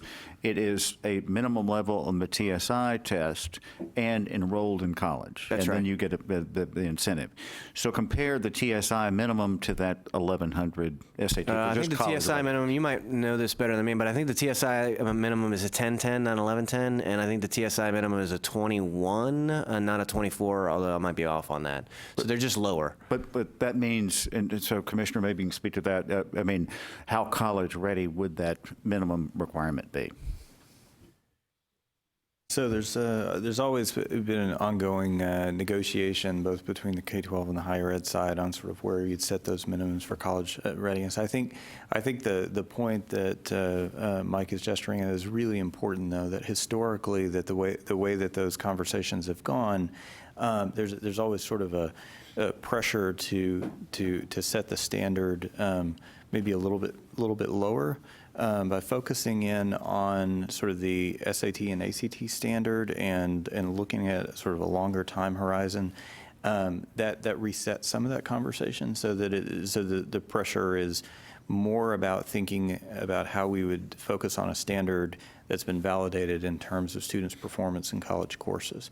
So I think that's an important, subtle, but really important shift in the kind of conversation that we're having.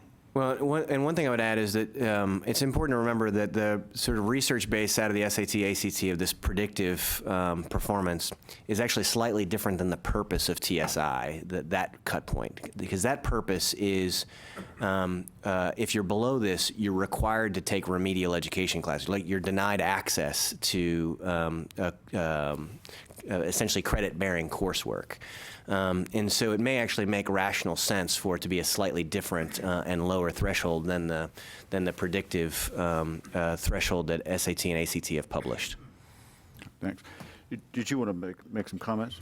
Just a couple of comments, and some of it just to emphasize some of the points in Commissioner Morath's presentation. So first, Clearly, HB 3 is ambitious, sweeping public school finance and reform bill, and I'd highlight that if you look over the last decades of public school finance reform, one of the things that makes HB 3 stand out is it wasn't driven by a court mandate. So it was really driven by state leadership and by the key legislators, stakeholders, the agency coming together. So that itself is really extraordinary and inspiring, and we have not seen that certainly in the last half century. Yeah, I don't think since Gilmer Akins. I'm not sure when the last time we had. I think that's right. Yeah. I think that's right. And so there's several specific elements. This new focus on college, career, and military readiness, the SAT and ACT, all the students taking the FAFSA that's going to be extraordinary. For more students being able to see college as something that's accessible for them. We haven't had that before. Also, this is remarkable, unprecedented, and also sophisticated focus on equity. So the idea that you have a formula that is going to be sensitive to concentrations of poverty really does put Texas on the forefront of these issues nationally. And so I'd say the scope and the ambition of House Bill 3 are important for background as we think about the pipeline, but also if we look going forward. And I think it should inspire us in terms of the potential for reform and for higher education finance. So our current higher education finance formulas are entirely insensitive to student needs and individual student needs, especially in terms of students who come from disadvantaged backgrounds. So we have the same policymakers who were deeply involved in this this conversation right on the frontier of public school finance, graduate level conversations, are now saying this next session they want to focus on higher education policy. There's a real opportunity for us to start moving our higher education finance and policy conversations in a similar direction to open up opportunities for more students and be able to better address individual students' needs in the context of our finance formulas. Finally, I just wanted to say thank you to Mike publicly. So he and his team have been absolutely terrific in assistance in the transition. There's a lot of excitement with me and with the leadership team, and already great conversations that are happening in terms of deepening our partnerships on data, on workforce education, these conversations on pathways and getting those pathways to align not just to high school diplomas, but through post-secondary education into the workforce. And so formally, through the Tri-Agency Initiative, I'm excited about the potential ahead. I'm also deeply appreciative on a personal level to Mike. We've had a lot of sort of late-night phone calls and texts after the kids have gone to bed, and I appreciate the partnership. Yeah, it's very exciting. The degree of operational integration is just accelerating, and all the best laid policies die if they're not implemented well. They're meaningless. Leadership matters, and we're trying to be tenaciously focused on execution quality on an integrated basis, from 3-year-olds coming into pre-K to 30-year-olds taking graduate courses in our universities. Well, one thing, just a comment about our board. We had these major policy discussions, and we tend to have one, and then 2 years later we might revisit it. What I would like to do is a board structure. We've kind of changed our committee time, our board meeting times, where I think we can do this, devote more time to major policy discussions, but then not forget about it, have like a standing list. So I would hope maybe, I don't know, a year from now, you'll come back and we'll continue to have this thing, because I think it's really, we're joined at the hip, and it's integral. What you're doing is integral to what, we're trying to do. I'm grateful for the invitation. Okay, well, thank you for coming. I very, very much appreciate it.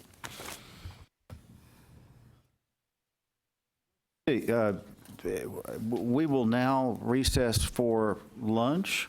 The time is 12:03, and let's meet back here at 12:33 sharp. Stand adjourned.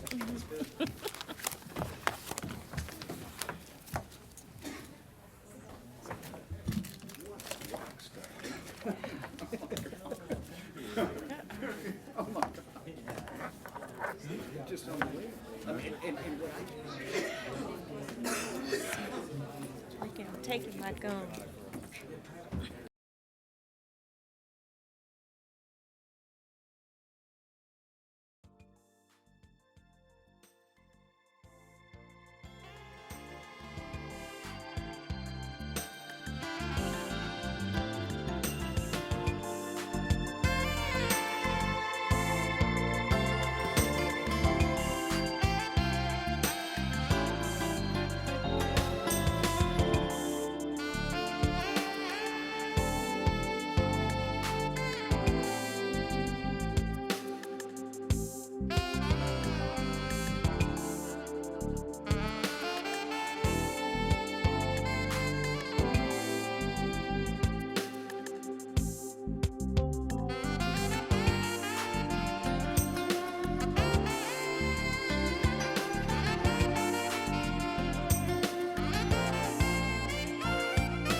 Let's see. We're now back in session at 12:32. That was very well done, to all board members. Anyway, next on the agenda, and the final section on our agenda, is matters relating to Agency Operations Committee chaired by Ricky Raven. Ricky? Thank you, Mr. Chairman. Good afternoon. During the Agency Operations Committee meeting yesterday, the committee members approved the following items.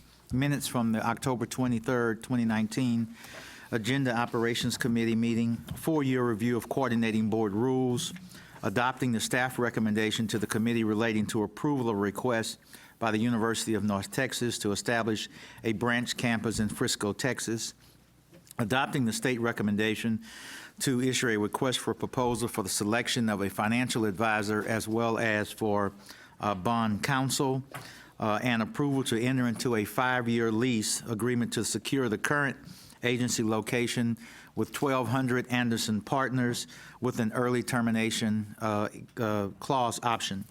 The committee also heard a brief report on the following items which did not require any actions. Grant contracts, including those exceeding $1 million, a review of the fiscal year 2020 financial report, an update of internal audit reports and activities, and an update on compliance monitoring reports and activities. The committee also met in closed session to discuss the agency legacy modernization project. Item 10B, the next item is item 10B, public testimony on the agenda items relating to the Agency Operations Committee. We have one individual listed for public testimony today in support of agency item 10D, which is the consideration of adopting the committee's recommendation to the board relating to the approval of a request from the University of North Texas to create a branch in Frisco, Texas. We will hear public testimony following the staff presentation of this item. Dr. Silverman.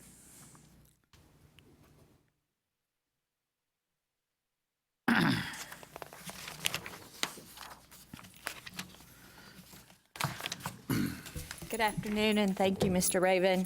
This agenda item would typically be considered by the Committee on Academic Workforce and Success. And for those of you who were here yesterday, you will hear me repeat the same comments that I did, so I apologize for that up front.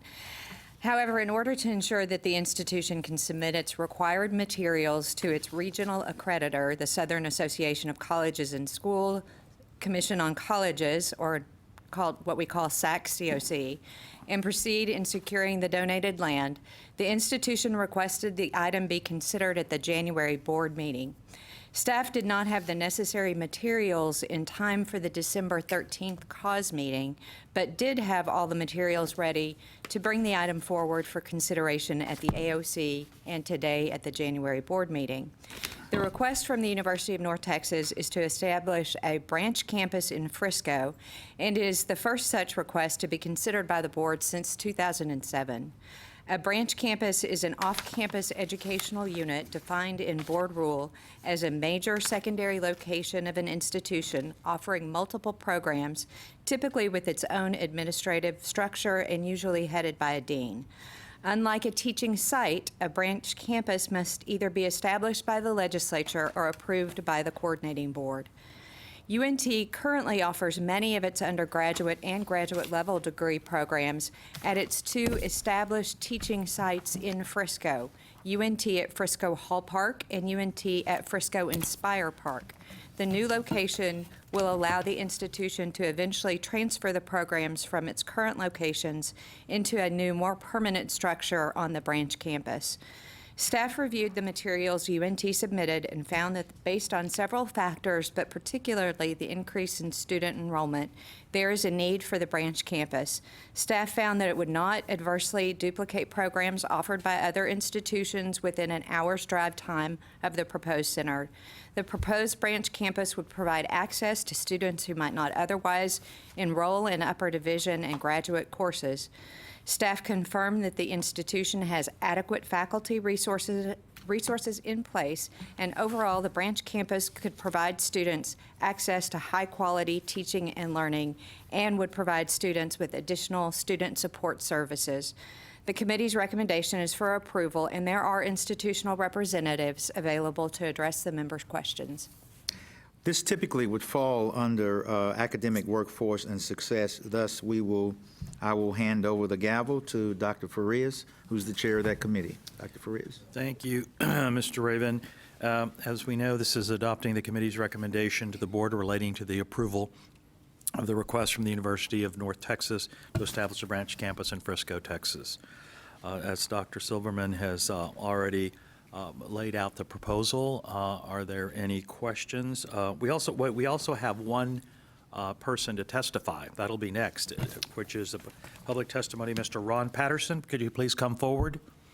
Mr. Patterson will be testifying on this particular agenda item.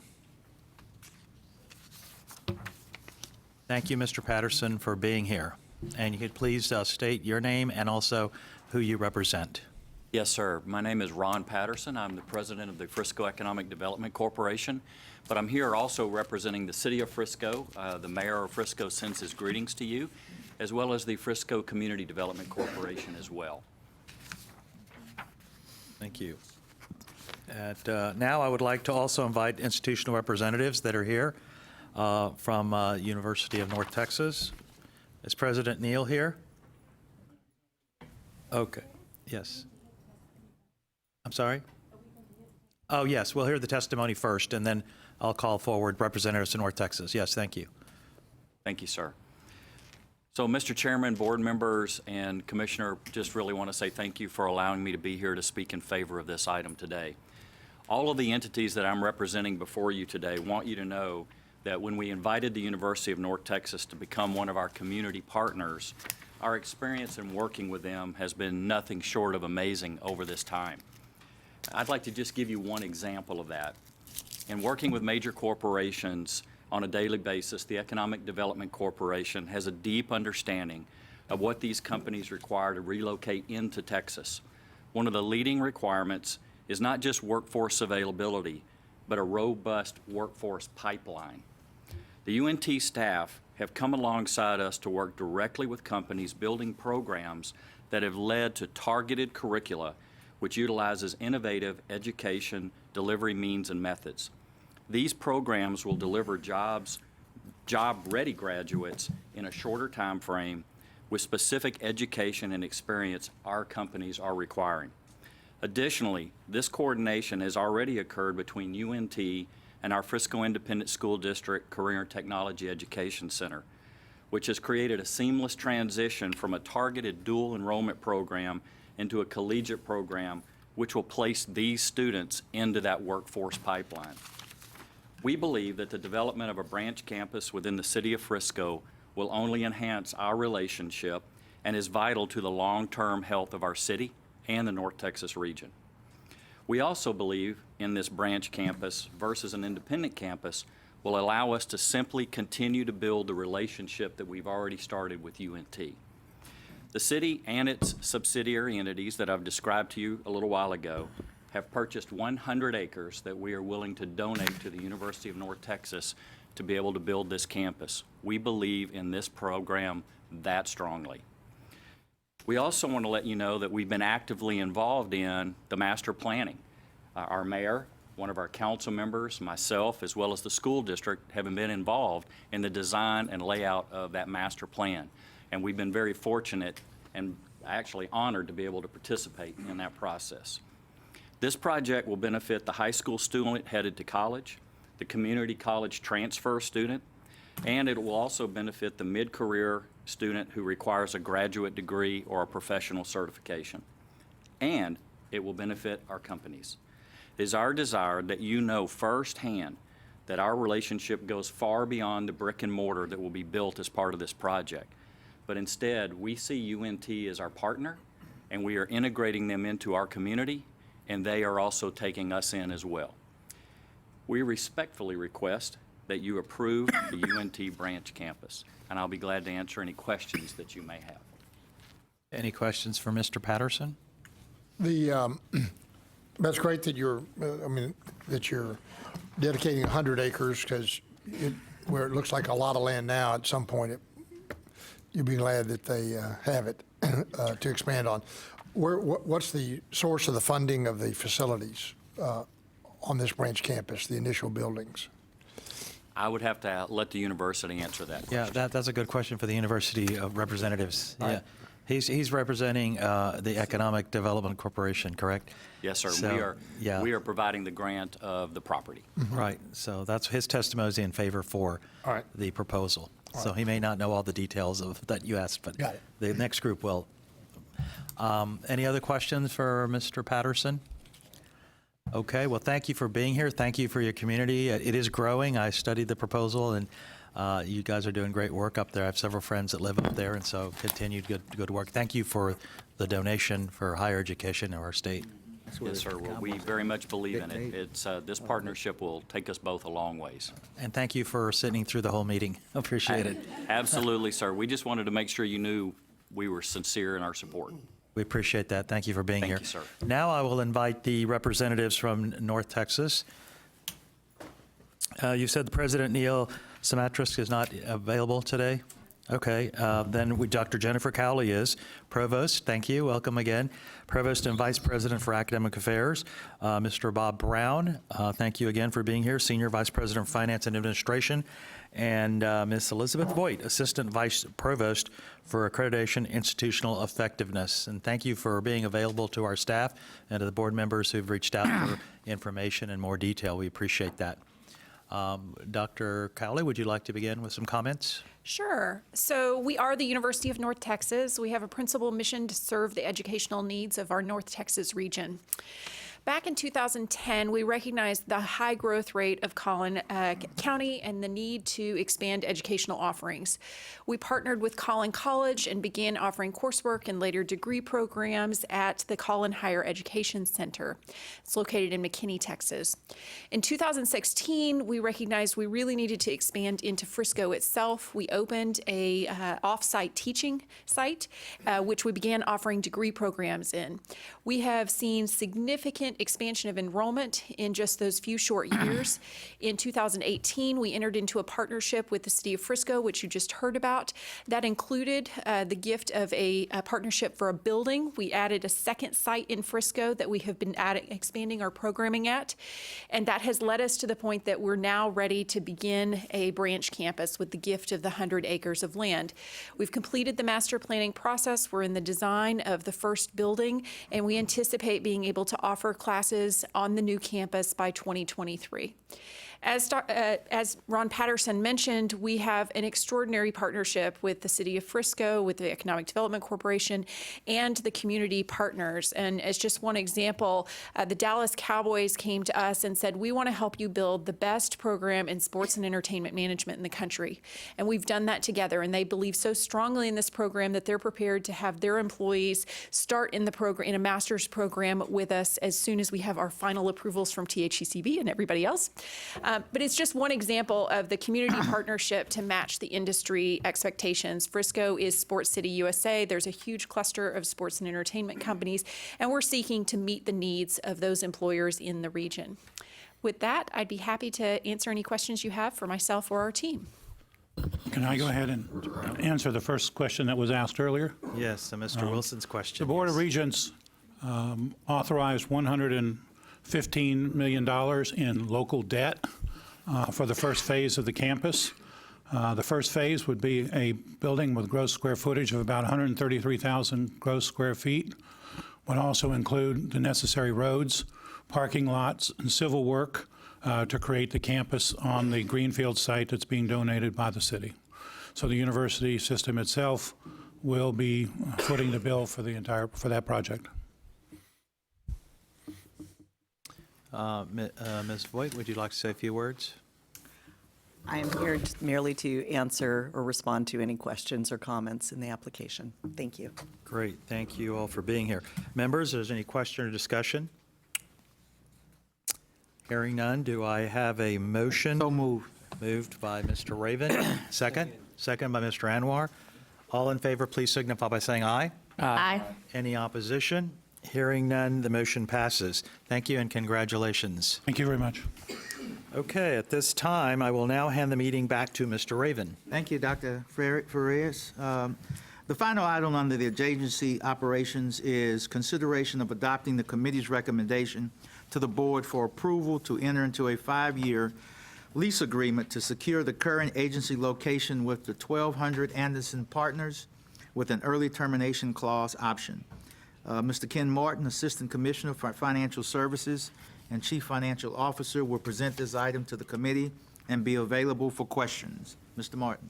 Thank you, Mr. Chairman. This item, I'll be brief. Mr. Wilson and Ms. Williams, you didn't hear the presentation yesterday during the AOC. I'll provide a shorter version. I always have the dubious task of being last on this one. So for time purposes, I'll just go over our current lease situation. We have a 10-year lease on the existing building. This is a lease building.